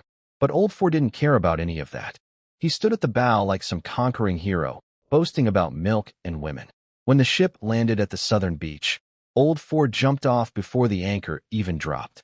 He expected my people to kneel and grovel like they always did before. But they didn't. They stood straight. That alone was enough to set him off. He asked where Gus was, Old 12, the night they'd left here to rule over the island. Neil, my political officer, told him plainly, dead. Old Four didn't believe it. He couldn't imagine anyone on this island being capable of killing one of their knights. He cursed, called my people pigs, drew his sword, and launched himself at Neil like an arrow. He was fast, a real fighter, battle energy surging through him. Neil couldn't even track his movement. The blade was about to cut Neil's throat. I gave the order. Take him down. Old Four's smug grin froze the moment my sword touched his neck. He couldn't track my movement at all. Just like Neil couldn't track his. The difference between us was clear. When he saw how young I was and felt the pressure of my battle energy, he stammered out, Earth, Knight, and his face went white. He knew what that meant. Someone my age at that level had to come from at least a Viscount's family.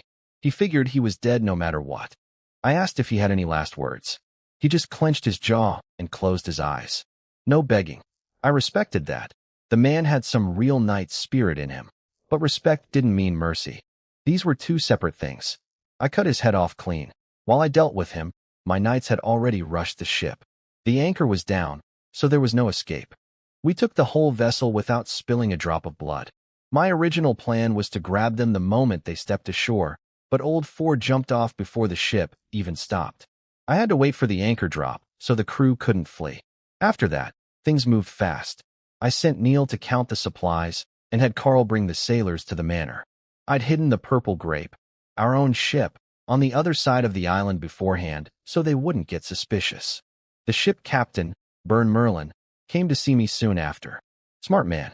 He walked in and bowed, calling me, my lord. Right away, not, Sir Knight. He understood the situation perfectly. I told him straight. Work for me, train my people into proper sailors. He agreed without hesitation. The haul was better than I expected. The ship itself was a fine 2-masted vessel, about 30 meters long, practically new. And the crew, 45 people total. A captain who doubled as navigator, a helmsman, a bosun, a clerk, even a priest. Plus 40 sailors including a doctor, cook, and craftsman. A complete crew handed to me on a plate. Of course, I wouldn't trust them to sail alone anytime soon. For now, their main job was training our own people. Neil came back a couple hours later with reports. The charcoal buyback program was done, grain distributed. He'd set up 20 empty houses for the new sailors and gave them basic supplies. I asked how they were behaving. Cooperative, he said, though many worried about families back on Black Iron Island. I told him to pass along a message. Help us train sailors fast, and we'll go take Black Iron Island sooner. That should motivate them. I also ordered 100 gene of black wheat sent to each sailor. Then Neil handed me a salary sheet he drafted. It laid everything out. Carl as senior knight getting 30 silver coins a month, the other knights 15 each, stable hands 50 coppers, militia 1 silver, maids 30 coppers.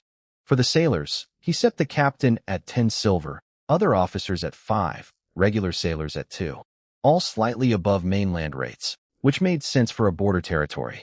The only position missing was Neil's own pay. He didn't feel right setting his own salary. I picked up the pen and wrote it in myself. 5 silver coins for him. 30 coppers for Russo the clerk who ran errands for him. Neil tried to refuse, said it was too much. I shut that down immediately.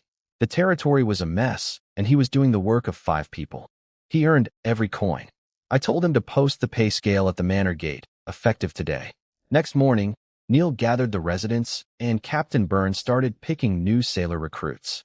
Byrne was already happy with his pay, way better than what Black Iron Island gave him, so he worked hard without complaint. I stayed out of the selection entirely. I know nothing about choosing sailors, and I'm not the type to pretend I do. By the end of the morning, Byrne picked 55 new people, together with the original 45, that gave us 100 sailors, enough to operate the Purple Grape, our 3-masted ship. I assigned 3 knights to watch over training and let them handle it from there. From a distance, I could see them sailing back and forth along the coast. Looked busy enough, but only time would tell if it was working. On the 3rd evening, the land clearing project wrapped up. 500 acres of new farmland, split into 5 separate 100-acre plots, just like I ordered. I had them spread apart on purpose. My spirit bugs would eventually evolve, and when they did, their range would expand. By spacing the plots out now, I left room to clear more land around each one later without any overlap problems. On the 4th morning, Neil and I walked through the dewy fields to inspect the work. The soil was well tilled, deep, clean, no rocks or roots. Neil had done a careful job knowing these fields were for the spirit bugs. I jumped off my horse and moved quickly through all 5 plots, placing 1 spirit bug in each. Through our contract bond, I told them to release their bug grass. Each one opened its mouth, and a ball of green light dropped into the earth. Moments later, green shoots pushed up from the soil and grew rapidly into full plants. My 5 spirit bugs produced 5 different types of bug grass: peanut, barley, rose, alfalfa, and tomato. To make them generate magical potions, I needed to plant the same crop across the entire 100 acres surrounding each bug grass. 4 of the 5 were easy. We had peanut, barley, alfalfa, and tomato seeds on the island already. But rose seeds were a problem. We had none, and I'd forgotten to buy them when we stopped at North River Island's port. I decided not to rush it. The other 4 fields could get planted right away. I'd deal with rose seeds after we took Black Iron Island. Maybe the Baron even had some. I told Neil to build low walls around each buggrass plant, not to stop thieves, but to keep clumsy workers from accidentally trampling them during planting. The buggrass looked similar to regular plants, just slightly fuller, so it was easy to miss. After placing the buggrass, I put the spirit bugs back into their jade boxes and fed them jade powder to restore the magic energy they'd spent. I'd already searched the whole island with my compass when I first arrived, hoping to find wild spirit bugs, but found nothing. The heavy deforestation from years of charcoal burning had probably destroyed their habitat, so 5 was all I had for now. Still, 5 was decent for a frontier territory. I'd been thinking about evolving them, especially the red rose spirit bug. Back at Red Crab Castle, my grandfather's family had collected 5 or 6 rose varieties, and this bug had already absorbed pheromones from all of them. It only needed one or two more varieties to evolve. But finding roses with pheromones it hadn't already collected was extremely difficult out here on the border. I had two options: hire the Violet Chamber of Commerce to search for rare roses, or use my compass to locate and buy them. Both cost serious gold, and I had less than 1,000 coins, all earmarked for developing the territory. No spare money for roses anytime soon. So I made a decision. I'd sell the double-masted ship we took from Black Iron Island. The purple grape was more than enough for our current needs, and keeping a stolen ship was risky. The governor could use it as an excuse to cause trouble. Worse, after we attacked Black Iron Island, which had to stay secret since duchy law technically forbade it, the ship would become even more of a liability. Better to sell it to the Violet Chamber of Commerce, where the governor wouldn't dare investigate. A 30-meter double-masted ship was worth around 2,000 gold coins, enough to buy 2 decent spirit bugs. Only the Violet Chamber could handle a deal that big. When I went to them with the ship, I'd ask about rose seeds too. Meanwhile, things were happening that I didn't know about yet.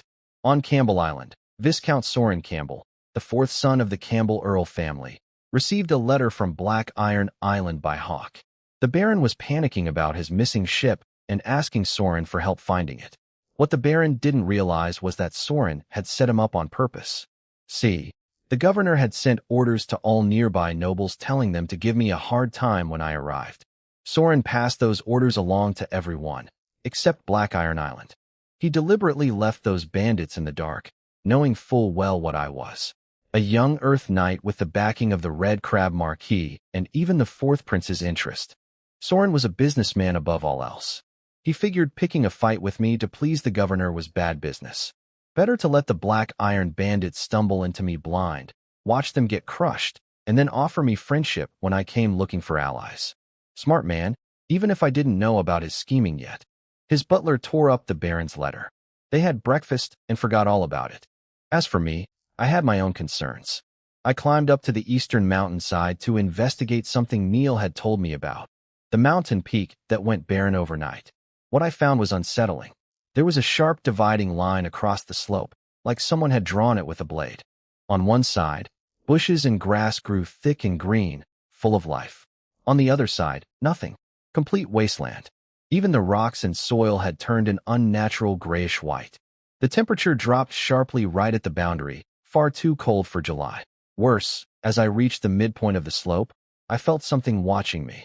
Every instinct I had screamed danger. My hair stood on end and goosebumps covered my skin. Something terrible was up there.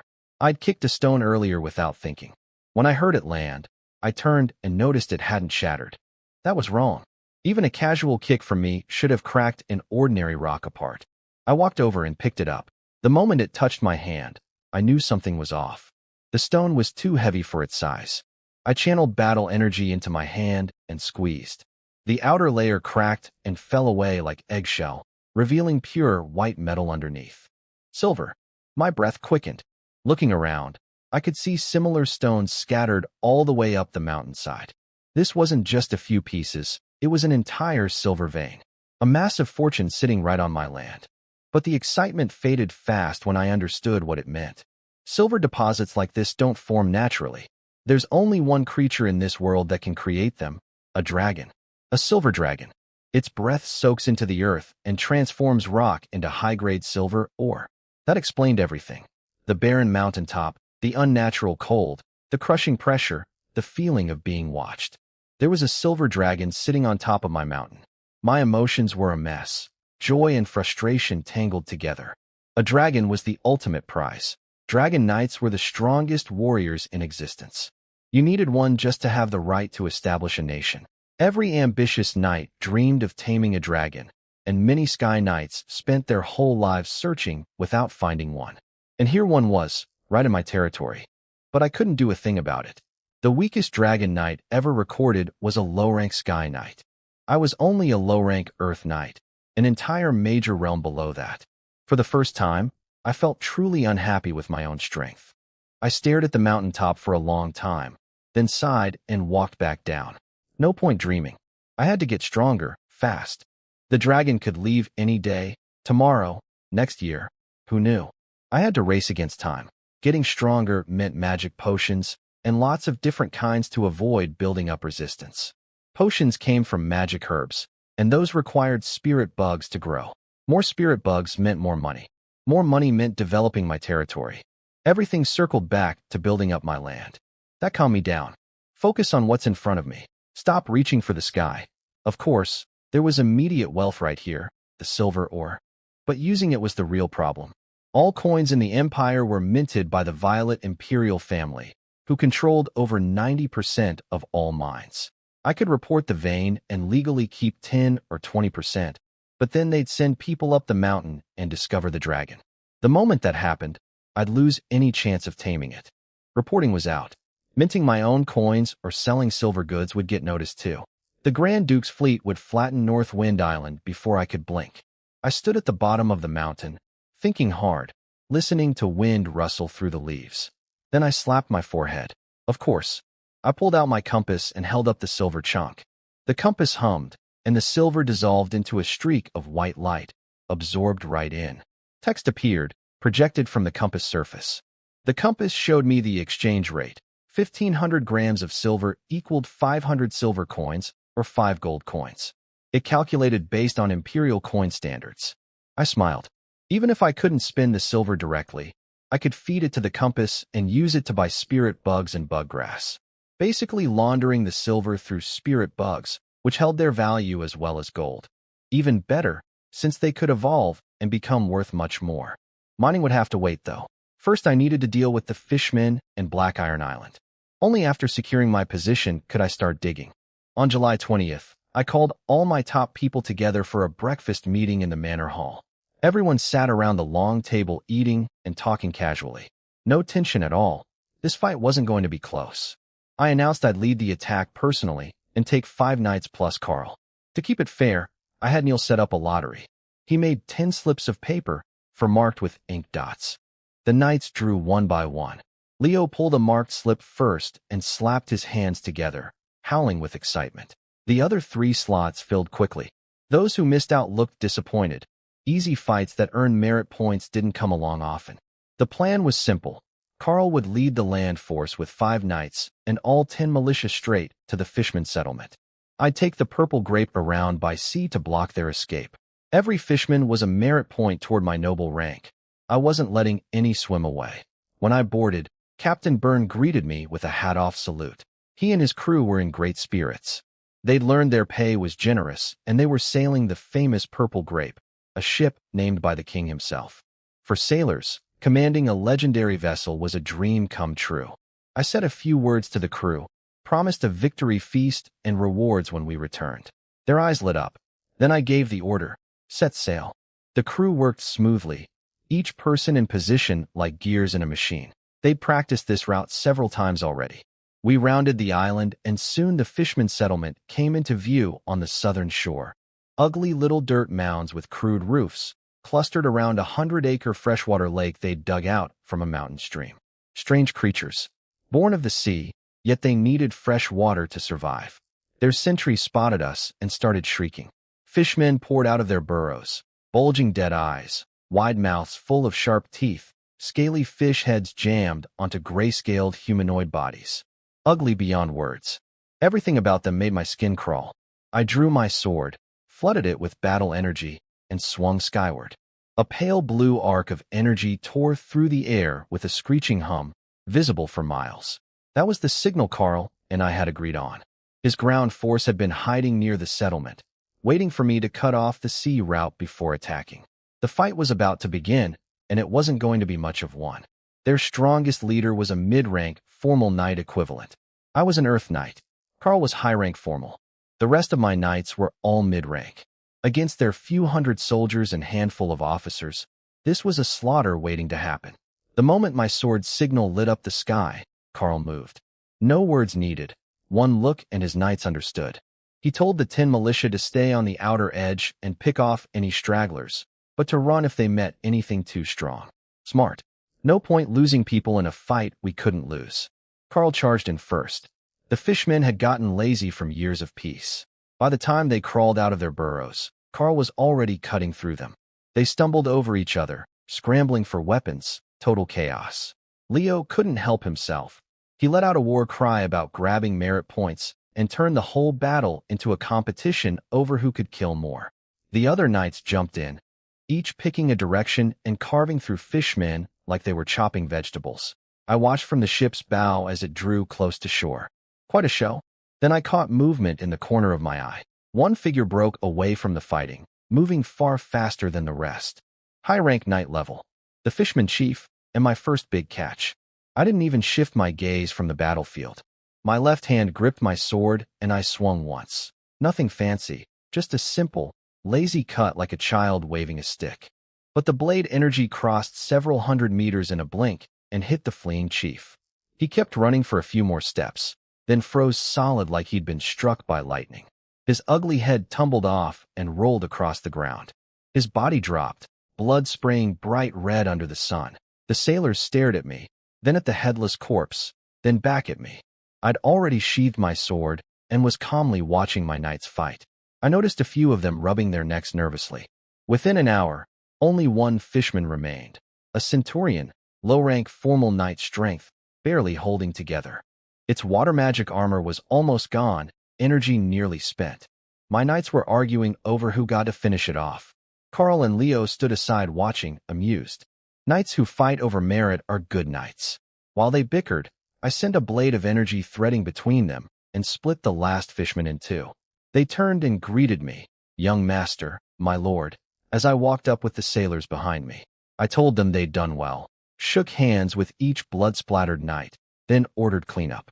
The militia showed up late, emerging from the trees, each carrying at least one fishman head. Good, they got some experience too. We collected all the heads and loaded them onto the ship for drying and preservation. Each one was a merit point toward my noble title. The fishmen had nothing worth taking, just 200 crude bone spears and some animal hides. Poor as dirt, but we brought it all back anyway. The hides would make bedding for the residents, and the bone weapons could be sharpened into temporary farming tools. We threw the fishmen corpses into the sea. No need to risk bringing diseases back to the territory. The whole battle was over with nothing more than a few scratches on some militia. Easy as breathing. The militia came to me afterward, kneeling with ashamed faces. About 20 fishmen had slipped past them into the island's interior. I told them not to worry. For regular people on their first real battle, killing even 1 or 2 fishmen was impressive. They'd expected punishment and were stunned when I praised them instead. 20 scattered fishmen on a 150 square kilometer island would be trouble for most people. Not for me. I sent everyone back to the settlement, then slipped away alone. I pulled out my compass and activated its map function. Anywhere I'd previously explored showed up on the map, with markers for magical creatures and anyone with supernatural power. 20-some red dots were crawling around the island, my escaped fishmen. Green dots nearby were my knights. Ordinary people didn't show up, probably because the map only tracked beings with magical energy flowing through them. I got to work. Following the nearest red dot, I vanished from where I stood and started hunting. Back at the settlement entrance, Neil had been waiting with the residents to welcome us home. A young runner came sprinting in, barely able to breathe, shouting about our total victory. Over 500 fishmen killed, only 20-some escaped, and I was personally handling those. The knights and sailors arrived first but stopped at the edge of the settlement. They wouldn't accept the people's cheers without me there. Everyone waited under the blazing midday sun, not one person leaving. I finished off the last fishman in the early afternoon. 23 in total, every red dot gone from my map. I strung their heads together and carried them back. Hauling 20-some fishman heads was miserable work. I caught myself wishing for a storage ring, but those required materials from rare space attribute magical beasts, deep-sea fish stomachs, toad pouches, bird crops. The best ones needed were from space attribute dragons, way beyond what a frontier knight like me could get. I carved a trench with one swing, kicked the last headless body into it, buried it roughly, and headed home. When I arrived that afternoon, the knights and I accepted the residents' cheers together. After everyone cleaned up, we gathered in the manor hall, and I summarized the battle. A complete wipeout of the Fishman tribe, a huge milestone for our territory's security. The loot was pitiful, just a few hundred animal hides, but I didn't let that stop me from rewarding everyone generously based on their contributions. Hides went to the people, extra grain to the knights, militia, and sailors who fought. That night at the Victory Feast, I announced our next move. 1 day of rest, then we attacked Black Iron Island. The internal threat was gone. Time to deal with the external one. After that, I planned to head to the provincial capital, submit my application to the duchy's inspection team, pass their assessment, secure a permanent pioneering license, and trade in my fishman kills for a baron title. Getting a hereditary noble rank back was essential. Without it, I couldn't truly rejoin noble society or enjoy imperial legal protections, and both were critical for everything I wanted to build. I tallied up my fishman kills before we left. 452 regular soldiers, 45 sergeants, 12 centurions, adding up to just over 2 merit points. A baron title only cost 1 point, so I had plenty. A viscount needed 10 though, still a long way off. But before any of that, I needed the permanent pioneering license. For requirements, at least 1,500 residents, 10 formal knights, 1 spirit bug, and a 100-man militia. I had the first 3 covered. The militia was the problem. Not just warm bodies. They needed basic leather armor, standard weapons, and enough training to follow orders properly. My current 10 militia qualified in skill, but had no armor or weapons yet. I still needed 90 more recruits plus 100 full sets of equipment. Another big expense for a territory with 0 income. I had to get those spirit bugs producing and find some real industry for the island soon. On July 22nd, before dawn, I gave the order. The Purple Grape set sail for Black Iron Island. The crew had trained well and gotten real practice during the Fishman battle. They handled the ship smoothly now. About an hour out, Captain Burns slid down from the watchtower and reported a ship ahead flying Violet Chamber of Commerce colors. He asked if we should go around. I said no, pull alongside. I wanted to talk to them.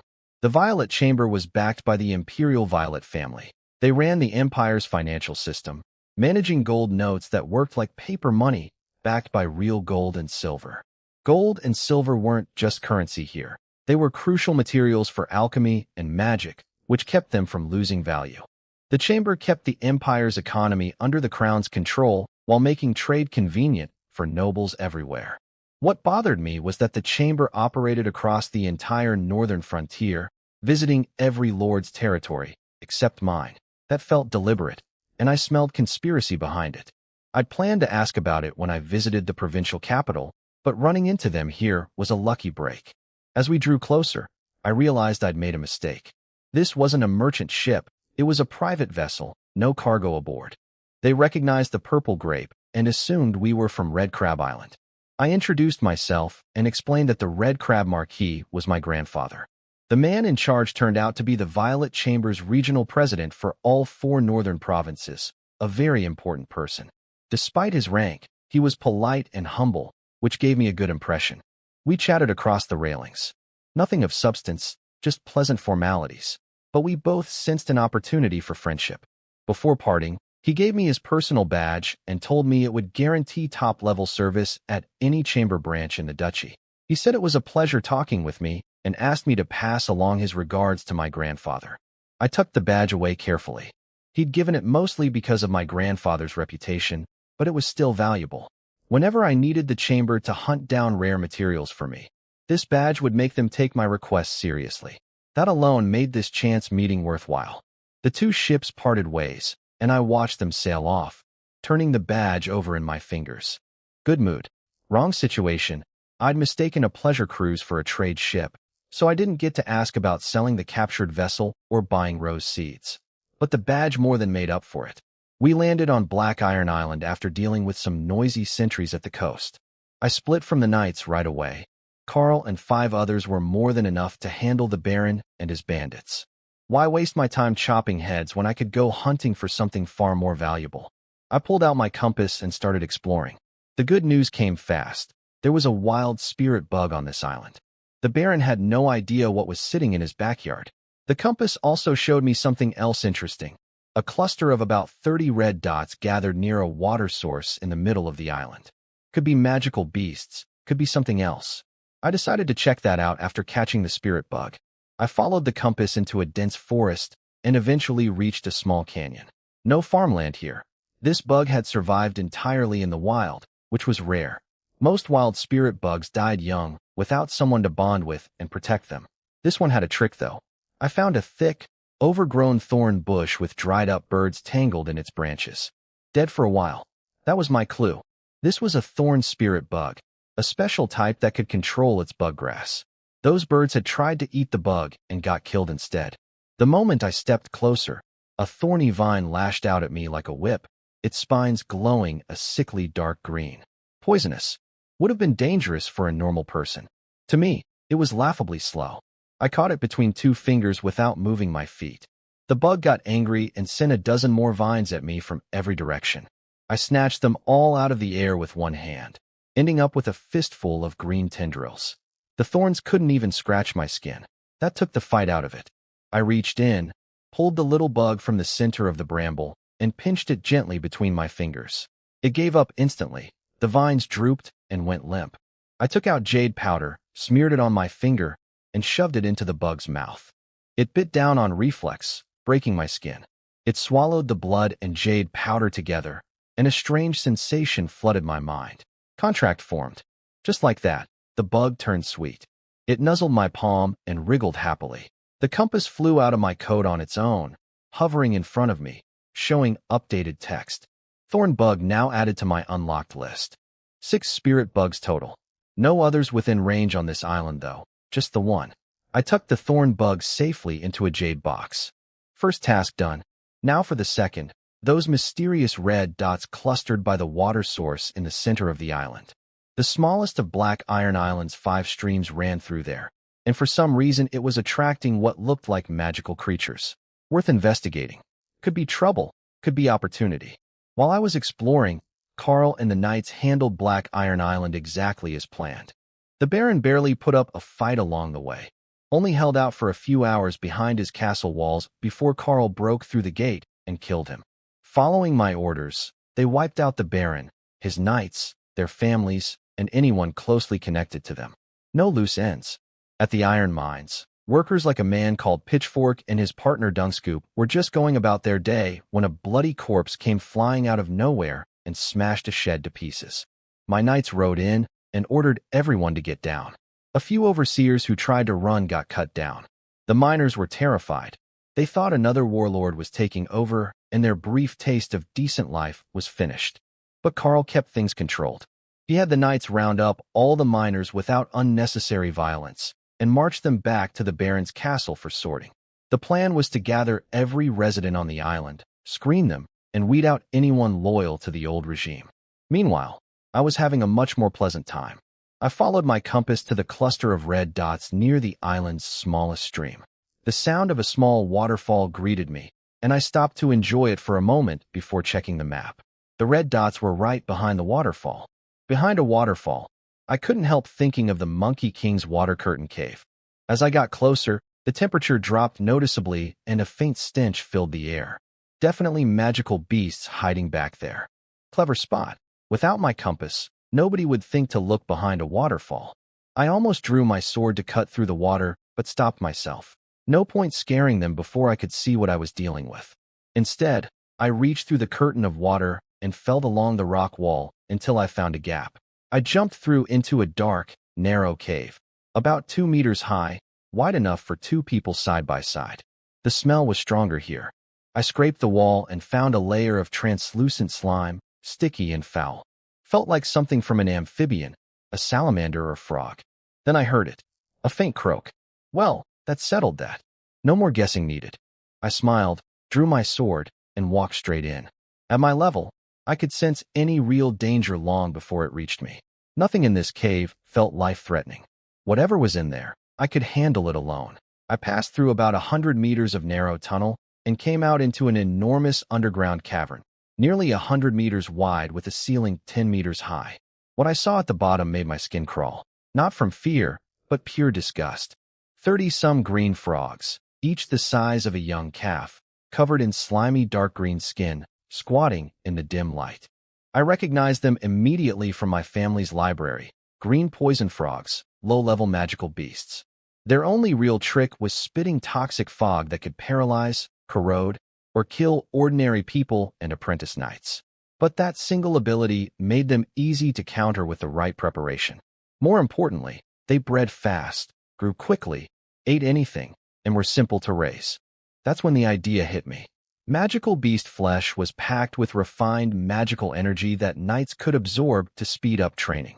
If I farmed these frogs at scale, my knights would never run short of magical meat. Any surplus could be sold, a genuine industry for the territory. I counted 32 frogs, then quietly backed out. These weren't for killing. They were going back to Northwind Island alive.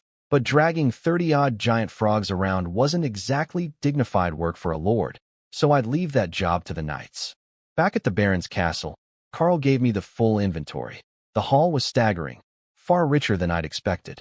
1,500 long tons of unrefined iron ore, 4,500 gold coins in cash when you combine the gold and silver they'd stockpiled, 20 quality war horses, 50 draft horses, 123 dairy cows, 30 sets of armor and swords, 200 tons of grain, plus the castle itself, its furnishings, and various valuables Carl hadn't bothered listing yet. I kept my face calm, but my eyes must have given me away. Adding up the iron ore at market rates, the cash, and the captured ship from before, this raid was worth over 9,000 gold coins. With the extras, easily past 10,000. That was a full year's revenue for most Viscounts, and I'd taken it in a single day. I asked about the iron mine's condition. Carl said 70 or 80% had already been dug out. What remained was buried deep and extremely hard to reach.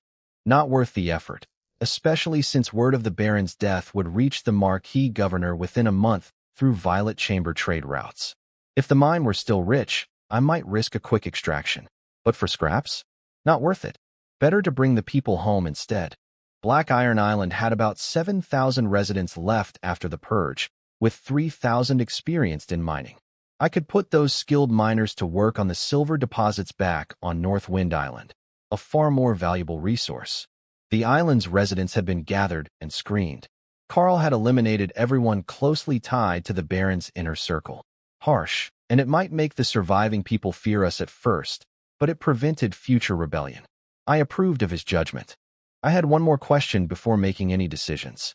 Did the Black Iron Baron have any spirit bugs? Carl told me the Baron had owned a spirit bug, but it was on its third and final contract. When the Baron died, the bug died with him. That's how it works. First two contracts can be broken safely, but the third is permanent.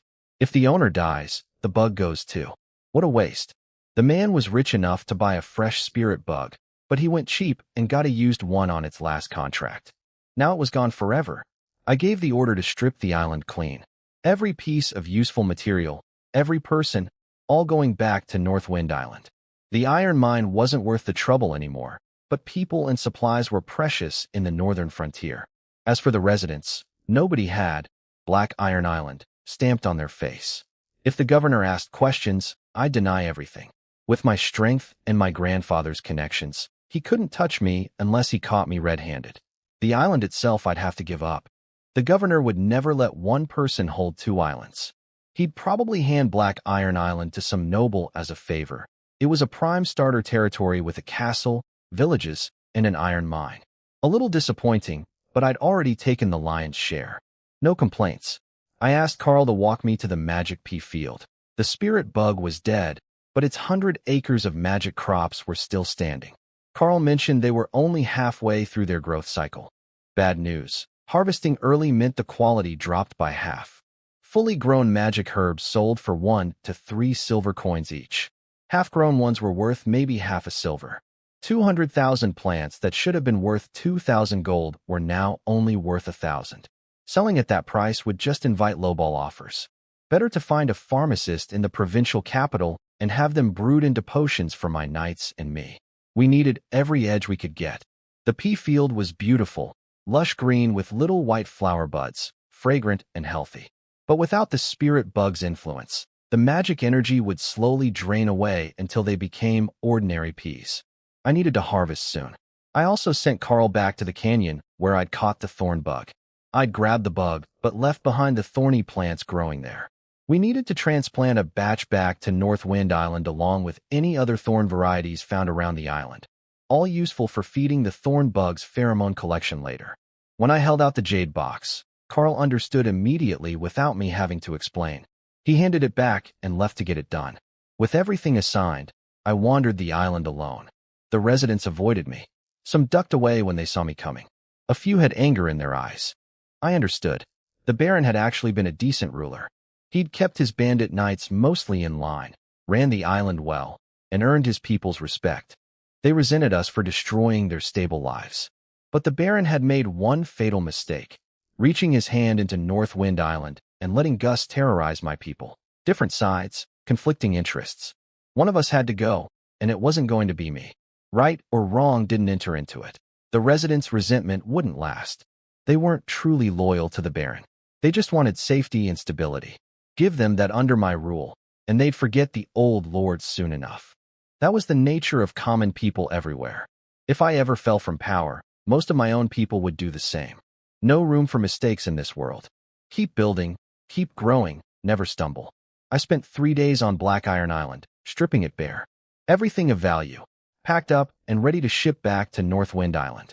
On the 3rd day, just as we were about to send the first load of supplies and people home, Captain Burns spotted 3 ships heading straight toward us from his watchtower. I called for battle stations immediately. Knights mounted up, swords drawn. But as the ships got closer, I recognized the crest on their sails, Campbell family. Viscount Soren Campbell. That calmed me down a little. The Campbells were a wealthy merchant earl family, stronger even than Ironstone Island at its peak. They almost never made enemies with other major nobles. Unlikely they'd be allied with a small-time baron. They probably just had trade connections with Black Iron Island. Still, this was bad timing. I'd planned to have everything cleared out before anyone came snooping. The fact that I'd killed a baron could not get out. Duchy law forbade it, and the Marquis governor would investigate if he found out. I steadied myself. Worst case, I had leverage. No one casually picks a fight with an Earth Knight. Corner one of us, and we can inflict devastating damage on any force before going down. My grandfather's name added another layer of protection. As long as I played the negotiation right and offered the right price, the Viscount wouldn't push too hard. What I didn't know was why Soren had changed his plans. He'd originally intended to sit back and wait for me to come to him after struggling with the other nobles' bullying. But something had shifted. Here's what happened on his end, though I only pieced it together later. His family had sent word that the fishmen up north were pushing back harder than ever. The island chain defenses were crumbling. The smaller noble families stationed near the front couldn't hold. The Grand Duke, forced to act, had opened the door for Marklevel families to send up to 3 children as pioneering knights to the frontier, positioned right near the dangerous island chain. That changed everything. My grandfather, the Red Crab Marquis, would certainly send family members. And with me already established out here, I'd naturally become the leader of that group. My value had skyrocketed overnight. I wasn't just a talented young knight anymore. I was a bridge to a Marquis family. And soon I'd have even more backing as my grandfather could now openly support me without political risk. Soren was a businessman to his core. When an asset's value jumps, you don't sit around waiting for it to come to you. You go make the deal before someone else does. So he'd dispatched scouts to watch Black Iron Island, and the moment he heard I'd taken it, he rushed over with his entire fleet, offering to help me transport my spoils. I didn't know any of this yet. All I knew was 3 ships were approaching, and I needed to handle this carefully. Hopefully this goes smoothly, I muttered to myself, already preparing for the worst. Soren's fleet landed, and we sat down to talk. I opened with a polite greeting, keeping my guard up. But Soren skipped the pleasantries entirely. He read the suspicion on my face and went straight to the point. Aren't you curious why Black Iron Island had no idea who you were? That one sentence told me everything. Soren had deliberately blocked the information. The governor's orders went through him to the other nobles, and he'd simply left Black Iron Island out. The Baron never even knew I existed. Then I owe you thanks, Viscount, I said carefully, still testing his intentions. He waved that off. Said even without his help, the result would have been the same. Just slightly messier for me. True enough. He wasn't trying to hold it over my head. Why are you really here? I asked directly. To help you move your spoils. That's a lot of goods and people to transport. No threats, no leverage, no demands. Just an offer of help. He wanted to be friends. I thanked him, but didn't promise anything in return. Words were cheap. I judge by actions. With that, the negotiation, if you could call it that, was over in minutes. We both understood each other's position and got to work. His 3 ships were all 3-masted, even bigger than the Purple Grape. With 4 ships total, we could empty Black Iron Island in a single day. When he saw the iron ore being loaded, Soren offered to buy it, paying in gold or finished iron ingots. I was interested but had something to verify first. I asked for 10 days to decide. He agreed without pushing. Then I had an idea. Looking at the piles of miscellaneous goods my knights hadn't finished cataloging, I proposed a deal I called a blind box. I'd take the iron, ore, grain, people, magic herbs, armor, weapons, and livestock. Everything else, whatever we'd already found plus whatever was still hidden on the island, along with the island itself, I'd sell to him for 1,000 gold coins. I sweetened it by throwing in the Baron's breathing technique and combat skills.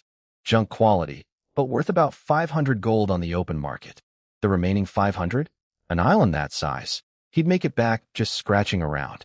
He laughed and called it an interesting way to do business.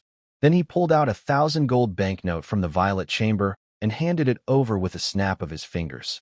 Get your things off my island before sunset. I was thrilled. 1,000 gold coins for leftovers I didn't need. But the real win was deeper than money. By buying into the spoils, Soren had made himself my accomplice. He'd participated in looting a conquered baron's territory. If he ever tried to report me, he'd go down too. He wasn't stupid. He knew exactly what he was agreeing to. That was my test.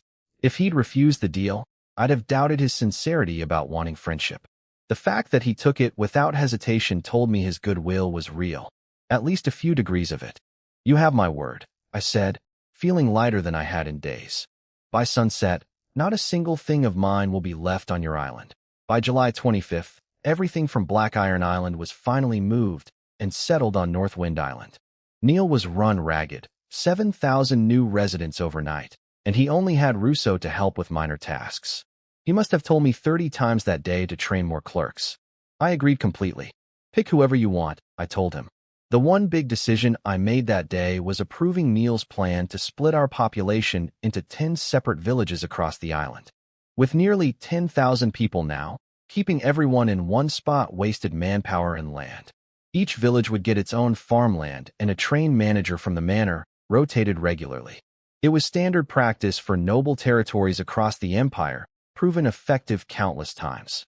I approved it on the spot. The problem was building materials. We needed roughly 4,000 new houses, which required massive amounts of lumber. But the island was practically bare. The old baron's charcoal production had stripped almost every tree. Black Iron Island was the same. I briefly considered salvaging wood from the abandoned buildings there, but tearing down houses took too long, and I couldn't risk being caught near that island when the governor came investigating. That idea died immediately. We'd have to buy wood from neighboring nobles. I sent Carl to the provincial capital with 3 assignments. First, buy 100 sets of leather armor and standard weapons for the militia. Second, visit the Violet Chamber of Commerce and find out why they'd never sent traders to Northwind Island, and whether the governor was behind it. Third, gather as many plant seeds and seedlings as possible matching our 6 spirit bug types. I told him plainly, getting the job done mattered less than coming back alive. If anything felt wrong, run. After Carl left, I went to check on our treasury. Several large chests in a side room of the manor, filled with gold coins gleaming under the light. 900 left from my original 1,000, plus 4,500 captured from Black Iron Island, plus the 1,000 gold banknote from Soren that I'd given Carl for purchases. The iron, ore, magic herbs, and captured ship still hadn't been sold. Another 4,500 once they were. Raiding really was the fastest way to get rich. I set aside 2,400 as territory reserves and kept 3,000 for personal use. First purchase, roses for my compass. Neither the Black Iron Baron nor Soren had the rose varieties my spirit bug still needed. I'd ordered about 200,000 common rose seedlings from Soren, enough for 100 acres, on a pay-on-delivery basis. Those would fill the empty land around my rose buggrass and eventually become magic herbs. But since the bug had already absorbed pheromones from these common varieties, they wouldn't help with evolution. Finding new varieties was the real challenge. My grandfather's Red Crab Island already had nearly every rose variety in the duchy. Finding one they didn't have was extremely difficult through normal means, and I refused to keep bothering my grandfather for help. He'd already done so much. So I decided to buy 1 or 2 varieties from the compass. If I got lucky and found a variety that didn't even exist in the duchy, I could send cuttings to grandfather. With Red Crab Island's enormous collection of rose spirit bugs and small spirits, a new variety might trigger the birth of new small spirits or even great spirits. That would be a real gift, a way to finally give something back to the man who'd given me everything. I looked around at the gold-filled chests one more time, feeling solid ground under my feet for the first time in a while. Then I pulled out the compass. After feeding it the 995 gold coins I'd counted out, the balance hit 1,000. I gave the command, purchase 1 rose variety. The compass spun and spat out a single point of light that landed and became a potted rose plant. The flowers were so deeply red they looked almost black, and even the stems and leaves had a reddish tint to their green. The compass provided information: blood-devouring rose, a mutant species that grows in mass graves on ancient battlefields, feeding on blood energy and death energy. Cannot survive in normal environments. Good news and bad news wrapped together. The good. This variety almost certainly didn't exist anywhere in the duchy. No mass graves here for it to grow in. That made it perfect for my spirit bug's evolution, a completely new pheromone source. The bad. I could never cultivate it on my territory. It would die in normal soil. Thankfully, the compass only released 1 sample plant out of the 100 I'd purchased. The other 99 stayed stored inside. Smart design. If it had dumped all 100 out at once, they'd all wither and die within hours. This way, I could pull them out one at a time whenever needed. Use 1 for pheromone collection, lose just that 1 when it dies. No time to waste. The exposed plant could wilt any moment.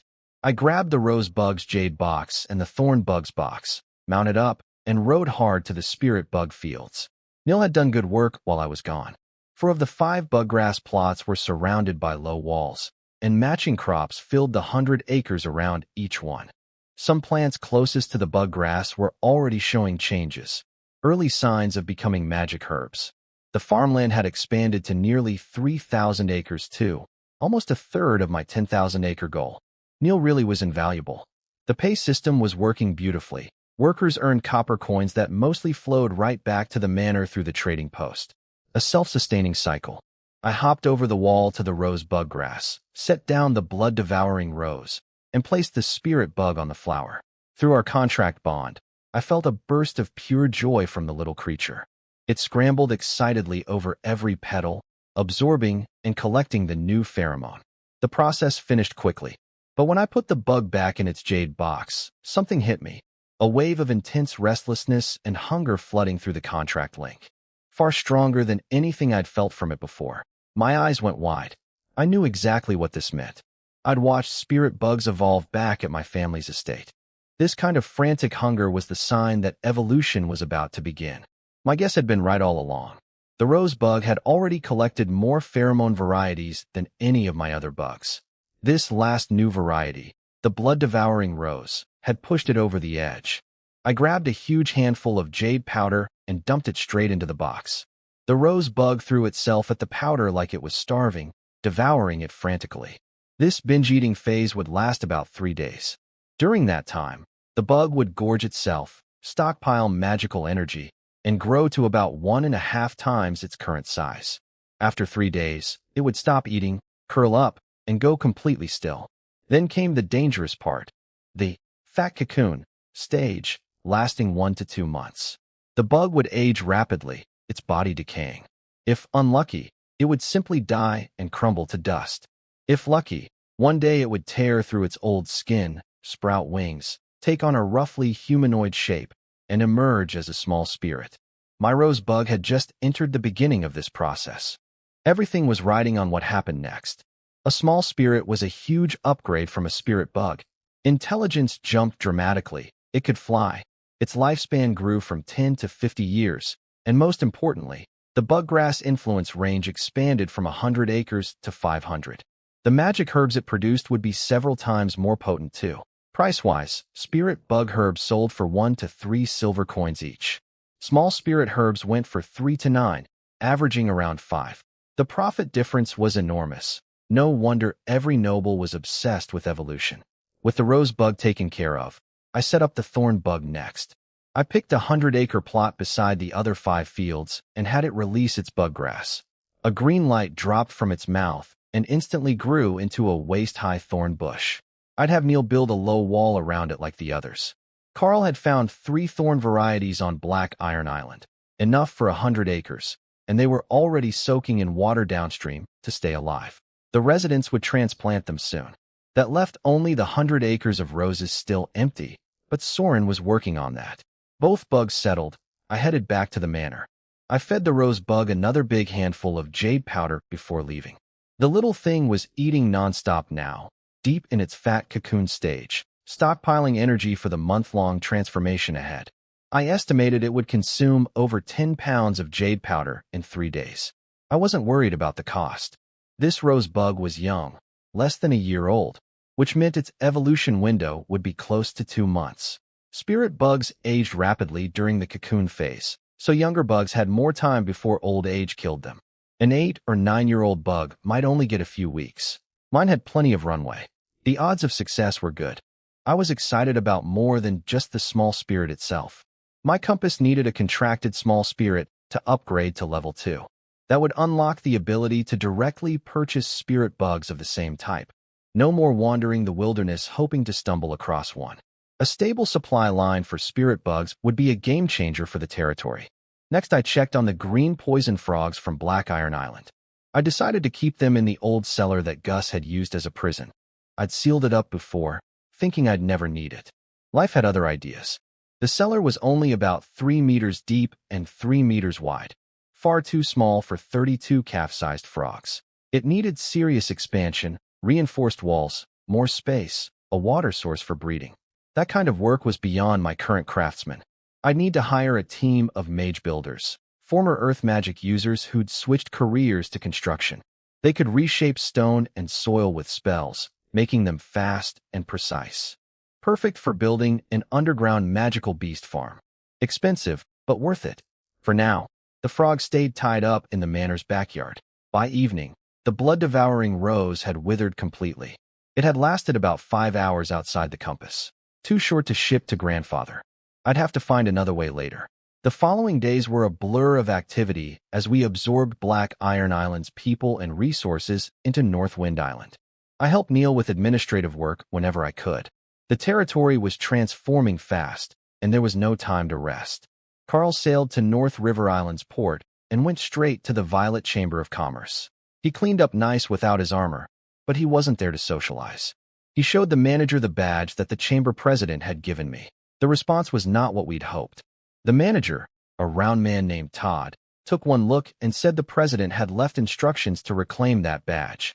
Apparently, after meeting me at sea, the president had visited the governor, and whatever they discussed changed everything. He left orders to take the badge back. Todd laid it out plainly. No trade ships would visit Northwind Island. No commercial dealings with us beyond basic banknote exchanges.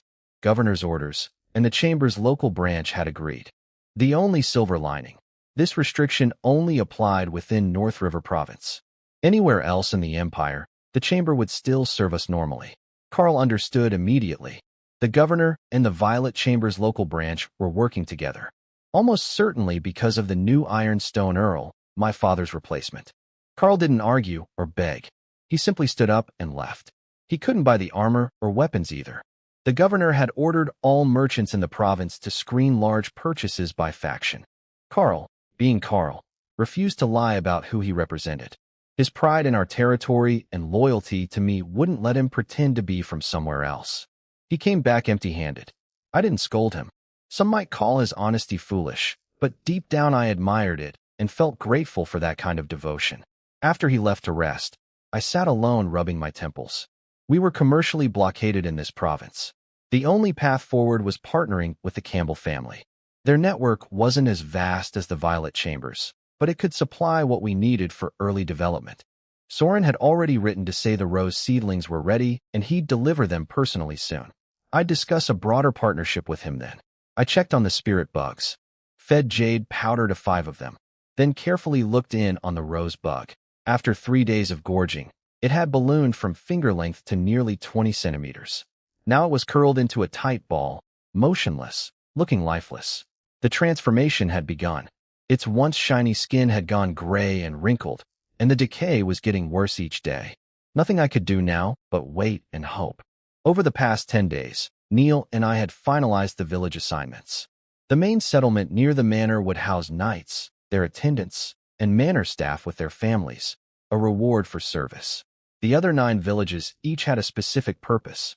The old Fishman territory on the south coast became one village site. Near the eastern mountain base, we placed mostly single young laborers, future miners for the silver deposits above. Near the spirit bug fields, we settled people skilled in farming to tend the magic crops. Other villages focused on livestock, general agriculture, and so on. Every settlement had a clear role. No more chaos. Each village would specialize, making management easier and productivity higher. Soren arrived at North Wind Island with the rose seedlings his people had gathered. We met at the northern dock and walked along the coast together, our knights trailing behind at a polite distance. Much more relaxed than our first meeting. He brought up the iron ordeal, and I agreed. But instead of gold coins, I asked him to smelt the 1,500 long tons of, or into 500 long tons of finished iron ingots. The ore was high quality with a 40% yield, so I was only asking for about 3/4 of what I could get. A deliberate gesture of goodwill. I didn't need more cash right now, but iron ingots were always useful. Farming tools, armor, weapons, and they held their value well in the north. Soren understood what I was doing and matched it. He gave me the rose seedlings for free. Then I laid out 3 more requests. First, 100 sets of leather armor and weapons, 50 iron swords and 50 hard bows with arrows. Second, lumber for building 9 new villages. Third, an introduction to a pharmacist who could process the 200,000 magic pea plants sitting in my warehouse before their magic energy faded. He quoted me prices. Leather armor at 80 coppers each, swords at 6 silver, bows and arrows at a couple silver per set. The whole weapons package came to just over 5 gold coins, surprisingly cheap for anything outside the supernatural realm. Lumber would be settled after delivery based on actual usage, but I'd already estimated we needed at least 100,000 cubic meters for 4,000 houses. Around 400 gold coins total. Painful, but at least I could pay later. For the pharmacist, Soren gave me a letter of introduction to someone in North River City. He warned me the man had a difficult personality, but was skilled. I'd handle it. As we talked, Soren told me about the Grand Duke's decision to let Marquis families send children to the frontier. Great news for me. It meant my grandfather could openly extend his influence into North River Province, which would ease the pressure from the governor considerably. Near the end, I asked him directly why he'd risk angering the governor to work with me. His answer was refreshingly honest. The Violet Chamber could afford to side with the governor because they answered to the empire itself and didn't fear any single noble family. But their local operations depended on the governor's soldiers for protection, so they played along. The Campbell family was different. They had little invested in the north, so the governor couldn't hurt them. But they traded mostly with Earl-level nobles and below. Through me, they might build a connection to a Marquis family and grow their business. Plus, they saw my talent and potential as a worthwhile investment, especially since the 4th prince had once shown interest in me. I'd already guessed most of this, but hearing him say it so openly impressed me. A partner who tells you exactly what he wants from the deal is one you can work with. My confidence in this partnership grew. He left me the introduction letter, and we parted on good terms. After Soren left, I rushed back to the manor. I had a letter to write, 3 copies, actually. I'd been in the north almost 2 months and hadn't sent word to grandfather once. I called Russo to bring 3 hawks from Red Crab Island and writing supplies. The hawks worked like carrier pigeons. They'd fly back to wherever they were raised. I had Red Crab hawks, so I could send messages there, but grandfather had no North Wind Island hawks, so he couldn't reply. One-way communication only. I'd need to buy and raise young hawks eventually to fix that. For now, I sent 3 identical letters on 3 separate hawks to reduce the chance of all being lost. The letter was straightforward. I told grandfather I was doing well, thanked him for his support, and mentioned I'd found a rose variety that didn't exist anywhere in the duchy. I couldn't ship it to him because it wilted too fast, But since the Grand Duke had just allowed Marquis families to send children to the frontier, I asked grandfather to bring the family's rose spirits along when he sent people. They could collect the new pheromone in person, maybe trigger more evolutions. I also said I missed him and wanted to see him. I sent Russo to release the hawks and settled into a few quiet days. Handled some paperwork, checked on the spirit bugs, waited for Soren's supply shipments. Peaceful enough.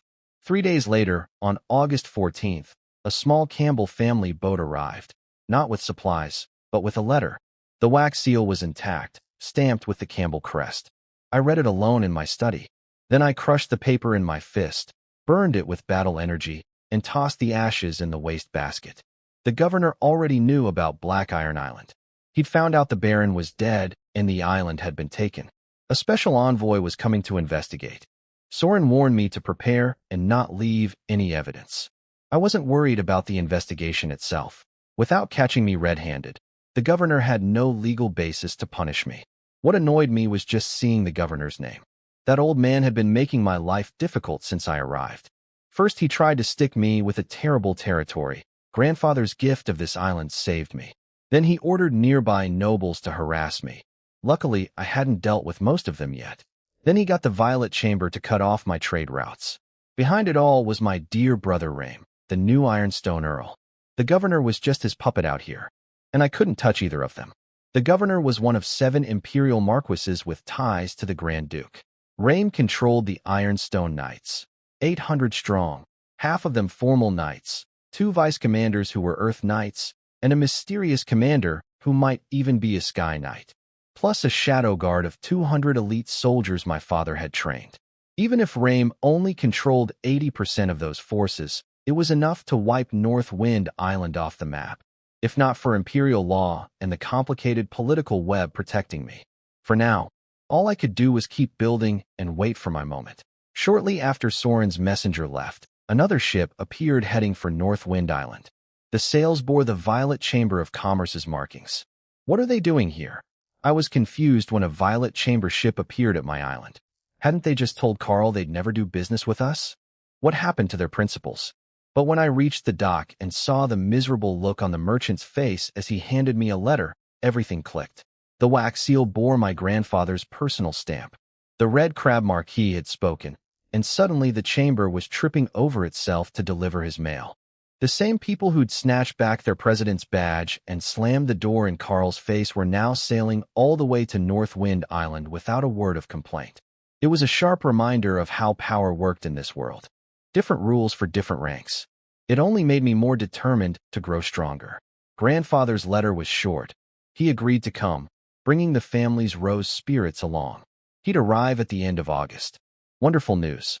His visit alone would boost North Wind Island's reputation, and I wanted to show him what I'd built. I told Neil that evening. The man nearly trembled with excitement. He'd grown up on Red Crab Island idolizing the Marquis, but never had the status to meet him. Now as my political officer, he'd get to sit at the same table. I told him to prepare the dock, plan a proper welcome, and write up a list of anything we needed. I'd be going to the provincial capital soon and could buy supplies then. Neil also reported on ongoing work. Thorn transplanting was done, iron ore exchange with Soren was moving forward, and he drafted road plans connecting all 10 villages to each other and the manor. I looked over his map and approved it. Next morning, I was training in the yard, drilling sword forms and burning through every drop of battle energy, then slowly recovering using breathing techniques to absorb ambient magical energy. Painfully slow without potions. Once I hired that pharmacist to process the magic peas, I could start training properly again. And by year's end, the earliest crops, alfalfa, peanut, tomato, and barley, would be ready for their first harvest. Mid-swing, a young squire came running, Leo's attendant. A ship was approaching without sending friendly flag signals, trying to force a landing. Carl was already at the dock. I threw down my training sword and sprinted there. Carl handed me a telescope, but I didn't need it. I could see the crest on the sails clearly enough. Governor's ship. So this was it. The envoy sent to investigate Black Iron Island's fall, just as Soren had warned. Of course they came to me first. Who else had both the motive and the power to take down the Baron? They weren't even bothering with basic courtesy. No flag signals, no permission to land. In noble protocol, that was practically a declaration of war. A deliberate insult meant to intimidate me. Carl asked what we should do. I smiled. When someone walks up and shoves their face in front of you begging to be slapped, it would be rude not to oblige. Their ship was still several miles out, moving slowly, probably on purpose, trying to look threatening. A single-mast vessel, barely 15 meters long, tiny compared to the Purple Grape. I gave the order, my voice cold and sharp. The crew should be aboard the Purple Grape. Tell them to raise anchor. Now, the governor's envoy, a man named Hobby, thought he could bully me by sailing straight at my island without flag signals or permission. In noble protocol, that was basically a declaration of war. He knew it was wrong. Even his own ship captain warned him. But he wanted to make a show of force to impress the governor and maybe earn a promotion. What he didn't expect was me launching the Purple Grape straight at his little boat. Carl spotted them, sending panicked flag signals almost immediately. I turned to Captain Byrne and asked innocently if he saw any flags. Flags? What flags? Byrne grinned with all his teeth showing, telescope pressed to his eye. I don't see any flags. The man had been a ship captain for 15 years and never once rammed another vessel. He was having the time of his life. I told him to speed up and aim right at them. If the ship got damaged, I'd pay for repairs out of my own pocket. The Purple Grape was 3 times the size of their little single-mast boat. When they saw us bearing down with no sign of slowing, Hobby started screaming that he was the governor's envoy, that he meant no offense, please forgive him. Too late for that. We slammed into them head-on. Their bow shattered, cracks split along the hull, and everyone on board went tumbling across the deck like bouncing balls. I shouted at the top of my lungs, "Pirates! Where did these pirates come from, daring to attack Northwind Island?" "Kill them all!" Hobby scrambled to his feet, terrified, screaming that they weren't pirates, they were the governor's special envoy. I put on a perfectly straight face, turned toward the direction of the provincial capital, and gave a respectful noble's bow. "The governor," I said reverently, "is a marquis of the highest standing, a man of noble birth, impeccable education, gentle temperament, humble manners, and strict respect for the law." Then my voice went ice cold. His envoy would surely behave just like him. Courteous, lawful, civilized. A true envoy of the governor would never barge into another lord's territory without permission. That would be rude, illegal, and stupid. Are you saying the governor himself is the kind of man who tramples the law and acts like a bandit? You dare impersonate his envoy? That's a serious crime. I turned to my knights. Someone go down there and arrest this fraud. I'll hand him over to the governor personally when I visit the capital. Let the governor deal with this criminal who dared disgrace his good name. Hobby stood on his wrecked deck, mouth hanging open, with absolutely nothing to say. My knights jumped onto their ship and made quick work of it. Hobby drew his sword and tried to fight. I'll give him credit for courage, if not brains. A peak formal knight thinking he could take on my people. One sword flash, and he was done. They found a priest hiding in the lower cabin, wearing church robes. He threatened me, said the bishop wouldn't forgive this. I ordered him killed too. The church existed in this world because their light healing magic was useful on battlefields and helped nobles keep order. But they had no real power against the nobility. A bishop might have given me pause. A lowly priest with apprentice-level magic making threats? That was asking to die? When the ship was clear, I had Byrne chain it to the Purple Grape. Captain Byrne asked cautiously if this had been too aggressive. After all, these were the governor's people. I told him it wasn't his concern. I wasn't worried. The envoy had barged in without flag signals or permission, practically an act of war. Even if it went to an imperial tribunal, I had a case. But the real reason I felt safe was simpler. Grandfather was coming to visit within weeks. The governor surely knew this already. A personal visit from the Red Crab Marquis, something he hadn't done for anyone in decades, was the clearest possible signal that he stood behind me completely. With Marquis families now officially allowed on the frontier, the governor couldn't afford to keep antagonizing someone backed by the strongest non-royal marquis in the empire. The governor himself was a marquis only in name. He'd received his territory recently and had shallow roots. My grandfather had been a landed marquis for decades with deep, established power. I was 80% certain that both this incident and the Black Iron Island affair would quietly disappear once grandfather arrived. The governor might even stop his harassment entirely. His real quarrel wasn't with me anyway. It was my brother Rame pulling his strings. We towed the wrecked ship south for about 100 miles. Then I cut it loose and sank it personally. Hard work, sinking a ship. Didn't earn a single gold coin for my trouble, but at least I got some exercise. What I didn't notice was a griffin circling high above, with a rider watching everything. Back in the provincial capital, the governor received the report from his shadow agent. His reaction was perfectly calm. He didn't even stop drawing on his map. He'd sent Hobby knowing exactly what would happen. This gave him something to report to Ironstone Island. Look, I sent an envoy and lost a whole ship. I've done enough. His butler confirmed that the Red Crab Marquis had departed that very morning, heading for Northwind Island. The governor made his decision on the spot. All future actions against me were cancelled. He'd send word to Ironstone Island about the sunken ship and the trade blockade, tell them he'd done his part, and wash his hands of the whole affair. He'd lost a ship and cut off my trade, enough to satisfy Rame. And by dropping the investigation into Black Iron Island and stopping the harassment, he'd show proper respect to my grandfather. Let Ironstone Island and Red Crab Island sort out their own feud. He wanted no part of being caught between two Marquis-level powers over one young knight. The governor was trying to play both sides, and honestly, given his weak position, it was probably the smartest thing he could do. 3 days after sinking the governor's ship, Soren's merchant fleet arrived with my supplies. Soren didn't come himself this time, just sent a manager. 500 tons of iron ingots went straight into storage. My handful of blacksmiths were barely competent, good enough for farming tools and kitchen utensils, but nowhere near skilled enough for quality armor or swords. I need to find some dwarf smiths eventually, maybe at an auction or from slave traders. The leather armor and weapons went to the training grounds, ready for the militia once I selected them. The manager handed me a wooden box before leaving, a gift from Soren. 10 crystal vials of talent testing potion. I'd mentioned wanting to train new knights in passing during our last conversation, and he'd remembered. The man truly had sharp instincts. I sent my thanks and meant every word.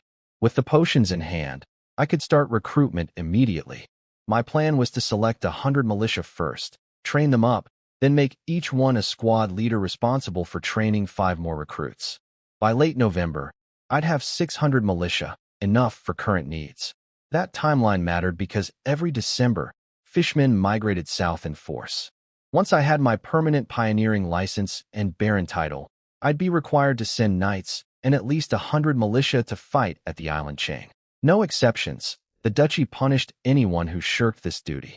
Militia selection was straightforward. Strong men between 25 and 45.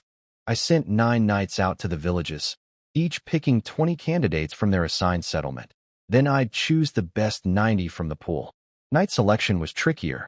Candidates needed magical sensitivity, real talent, not just muscles. Without it, years of training would produce nothing. The ideal age range was 15 to 25. Younger kids couldn't handle the physical intensity and might develop lasting injuries. Older people had hardened energy pathways that resisted magic absorption. Carl asked whether women could participate. Fair question. Female knights existed in this world, mostly in progressive noble families. They couldn't be drafted for major campaigns like the Fishman Defense, which only conscripted men. That made them less practical for most lords. I decided to accept women for knight training if they volunteered and passed the talent test, but militia stayed men only. My territory was small, and every talented person counted. Female knights could guard the territory if they couldn't join campaigns. Once our population grew and knights weren't so scarce, I'd probably switch to recruiting only men. This world's traditions had developed over tens of thousands of years for practical reasons, and I wasn't interested in overturning them based on ideals from another life. I was a noble now, and I'd think like one. Within half an hour, all eligible young people from the manor village, about 700 of them, gathered in the open space outside the manor. The selection began. Testing for knight talent was simple in concept. It came down to how sensitive someone's body was to magical energy and how fast they could absorb it. A mage could tell at a glance, but I didn't have one. So I used the potion Soren had given me. I had a large barrel filled with water, mixed in the potion, and stirred it evenly. Enough for each of the 700 young people to take one sip. Before anyone else drank, I took a sip myself to gauge the magic concentration and set the standard.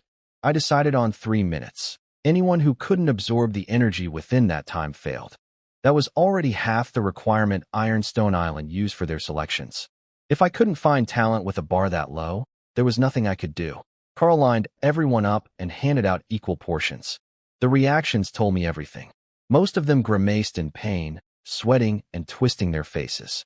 Their bodies were rejecting the magical energy, pushing it out through every pore. No talent.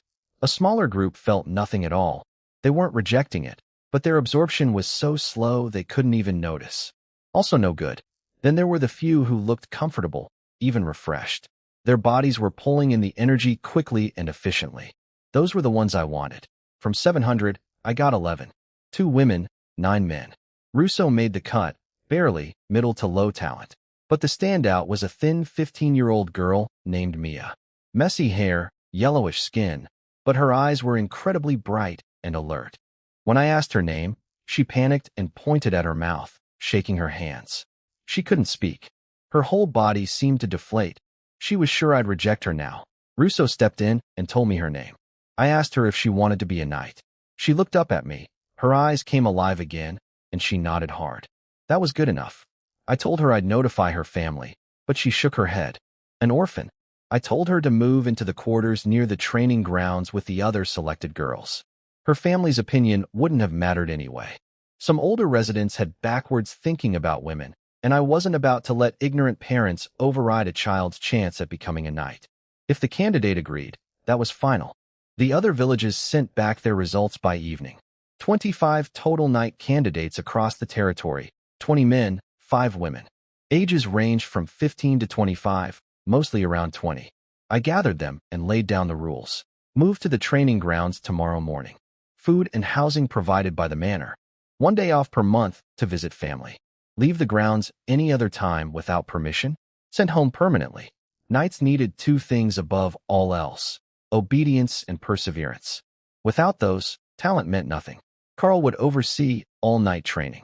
The other knights would rotate as instructors: swordsmanship, horsemanship, archery, hand-to-hand combat, unit tactics, reading and writing. Everything. Brutal schedule, but every knight in my service had been through the same. For the militia, 200 candidates showed up. I needed 90 to join the existing 10. Picking one by one would take forever, so I had them wrestle. The matches weren't exactly elegant, and I got bored watching, so I went back to the manor for dinner. Neil delivered the final roster that evening. 100 militia, exactly as planned. I put Leo in charge of militia training. He had experience, and I trusted his judgment. I only knew knight training methods from my own upbringing and vague memories of military drills from my previous life. Better to let the expert handle it than pretend I knew what I was doing. Next morning, while the new recruits were happily collecting their gear for their first day of training, I was already at sea, heading for the provincial capital alone. I took the captured Black Iron ship since the Purple Grape was busy hauling lumber. I'd originally planned to sell this ship, but after the Baron's generous donation of gold, money wasn't urgent. Better to keep it. A growing territory always needs ships. My to-do list for the capital was long. Hire the pharmacist Soren recommended. Find a team of mage builders at the Professionals Guild. Buy supplies for grandfather's visit. Check the slave market for useful workers. Look for young hawks or eggs at the Adventurers Guild. And visit the Duchy's inspection team to trade in my fishman heads for merit points and apply for the permanent pioneering license. The ocean was boring as usual. Nothing but water in every direction. I kept my compass out, hoping to spot a coral bug drifting on the currents. No luck. A day into the journey, still 100 kilometers from the capital, Byrne noticed a ship tailing us. It had been following at a fixed distance since morning, speeding up when we did, slowing when we slowed. He tested it by deliberately veering off course. The ship followed. When Byrne reported this, my boredom vanished instantly. Pirates. I was genuinely delighted. First time in my life being targeted by pirates. Probably only happened because I wasn't flying the Purple Grape's flag. Everyone in the province knew what pirates in these waters really were. Puppets backed by nobles who used them to harass rivals and squeeze resources from weaker lords. Usually they preyed on small-time pioneering knights with no backing. I ordered the sails dropped and anchor thrown. I'd wait for them to come to me. They kept approaching at the same leisurely pace, not even suspicious that we'd stopped. Idiots. Museum-grade idiots. When they finally pulled alongside, they tossed grappling hooks and laid planks between our ships. Clumsy work, clearly inexperienced. I'd already sent my crew below deck to hide. No knights with me this time, so I needed to avoid friendly casualties. I grabbed a deck chair, brewed some coffee, crossed my legs, and sipped while they fumbled through their preparations. After about 15 minutes, 30 men in armor and face masks jumped onto my deck, wielding knight-grade longswords. Pirates wearing fine armor and carrying proper swords. How subtle. Robbery, one of them stammered. I didn't even bother talking. I stood up, stretched, and drew my sword. A burst of screaming later. The deck held nothing but blood puddles, 30 dented armor sets, and 30 swords. Not a bad haul. A free ship plus equipment, and I hadn't even reached the capital yet. I decided right then, from now on, I'd always travel in the black iron ship instead of the purple grape. Can't attract customers if you're driving the fancy carriage. The crew came up to clean the deck and tied the pirate ship to ours. That vessel alone was worth 1,000 gold coins. The rest of the journey was uneventful. We reached North River Island, docked at the North Port. No VIP privileges without the purple grape, so we waited in line like everyone else, and I rented a fast horse and rode straight for North River City. North River City was impressive for a frontier town, not as grand as Red Crab City, but comparable to some mainland capitals. As a pioneering knight, I didn't have to pay the entry fee or wait in line. I rode straight to Triumph Street and found number 63. Every other shop on the block had its doors wide open for business. This one was shut tight. The people nearby gave me strange looks as I approached, a mix of pity, disgust, amusement, and something I couldn't quite place. I knocked. The door swung open. It wasn't locked, just pushed closed. I stepped inside. "Don't step on my clothes," a pinched, high-pitched male voice shrieked. The floor was covered in colorful women's clothing. The air reeked of perfume and face powder. At a vanity mirror sat a large man in a floor-length dress, applying eyebrow pencil. When I caught his reflection in the mirror, I got goosebumps from head to toe. A heavily made-up old man. White face cream, rosy blush on both cheeks, dark purple-red lipstick. He asked if his cosmetics looked nice. He'd made them all himself. I didn't answer that question. I just asked if he was Master Green. Then I handed over Soren's letter while cursing the Viscount silently. Quirky personality was quite the understatement. Green touched my hand when taking the letter, deliberately dragging a finger across my skin. Every fiber of my being wanted to punch him. I held back. The things I do for my territory. Those knight trainees better work hard. They had no idea what I'd sacrificed for them. He agreed to process my magic herbs. Then came his conditions. First, he couldn't guarantee success rates, and he'd keep 10% of the finished potions as payment. Second, no restrictions on his clothing, makeup, or freedom of movement while on my island. Third, full armed escort for the entire trip, and I had to register the job with the Pharmacists Guild first. These demands were actually mild compared to what most pharmacists asked. They were rare professionals, and they knew their worth. The clothing freedom clause would make some nobles refuse outright, but I had no choice. I agreed to everything and told him we'd leave tomorrow at noon. I practically fled out the door. To be fair, the man was genuinely talented. In a world with barely any cosmetics industry, he'd invented over a dozen types of makeup products: blush, lipstick, eyeshadow, face cream. His direction might be questionable, but his research spirit was admirable. Next, I headed to the Professionals District, an entire street of guild halls for alchemists, mages, mage builders, pharmacists, beast tamers, and more. I registered Master Green's assignment at the Pharmacists Guild first. They needed everything documented: his name, my identity, the destination, dates, and proof for each detail. I showed them my pioneering license. This system protected professionals from being kidnapped or murdered by unscrupulous nobles. Kill a knight and nobody might care. Kill a pharmacist and the guild would hunt you down. Nobody messed with these people. With the paperwork done and the guild's official certificate in hand, I headed for the Mage Builders Guild.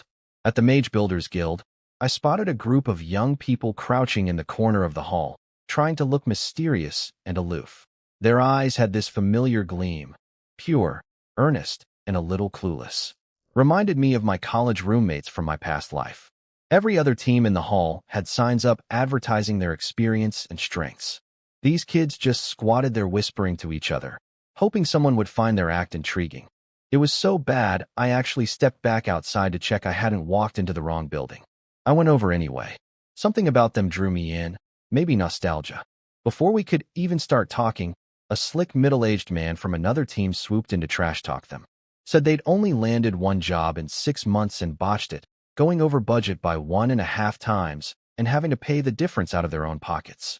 I tapped the table and politely told him to wait his turn. When I asked the young team leader if it was true, he nodded. Then he explained what actually happened.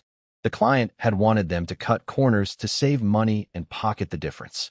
They'd refused because the quality would have suffered, built it properly, and the budget ran over. Too honest for their own good. I believed them.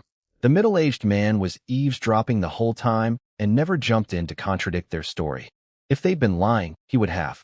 Their leader, Thomas, explained they were students from the Royal Court Mage Academy, out on a required internship. They needed to complete one proper construction project to graduate. Their professor had given them a year, and they had 6 months left. Interns. Perfect. Eager, hardworking, cheap, and connected to a prestigious academy where they could call in experienced mentors if needed. I described my project, a 100-acre underground breeding facility for green poison frogs. Nothing fancy, just sturdy and functional. Thomas said they could finish in a month. Not glamorous enough for a top internship grade, but enough to graduate. Their terms were beyond reasonable.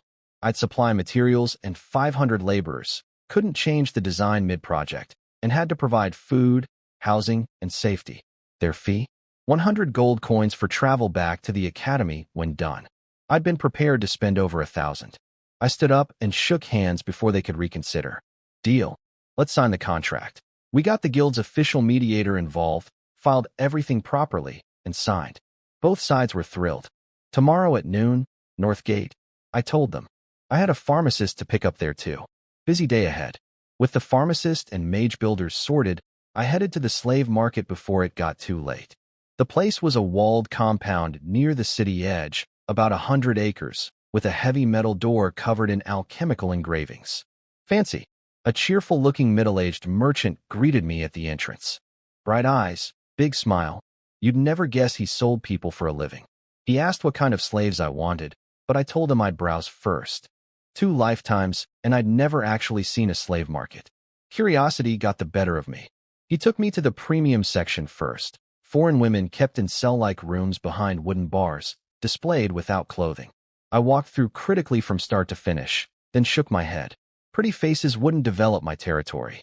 Why spend gold on decorations when I could buy a spirit bug instead? I went through 8 more buildings, inspecting men, women, young, old.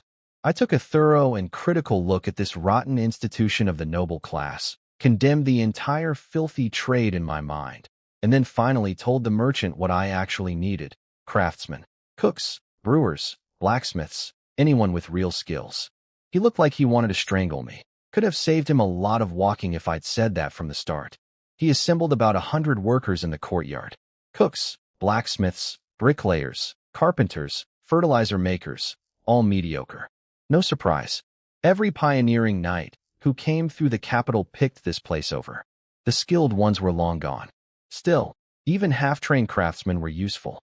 Regular slaves cost about 15 silver, same as an ox. These craftsmen ran higher. The 100 cost me around 30 gold coins total.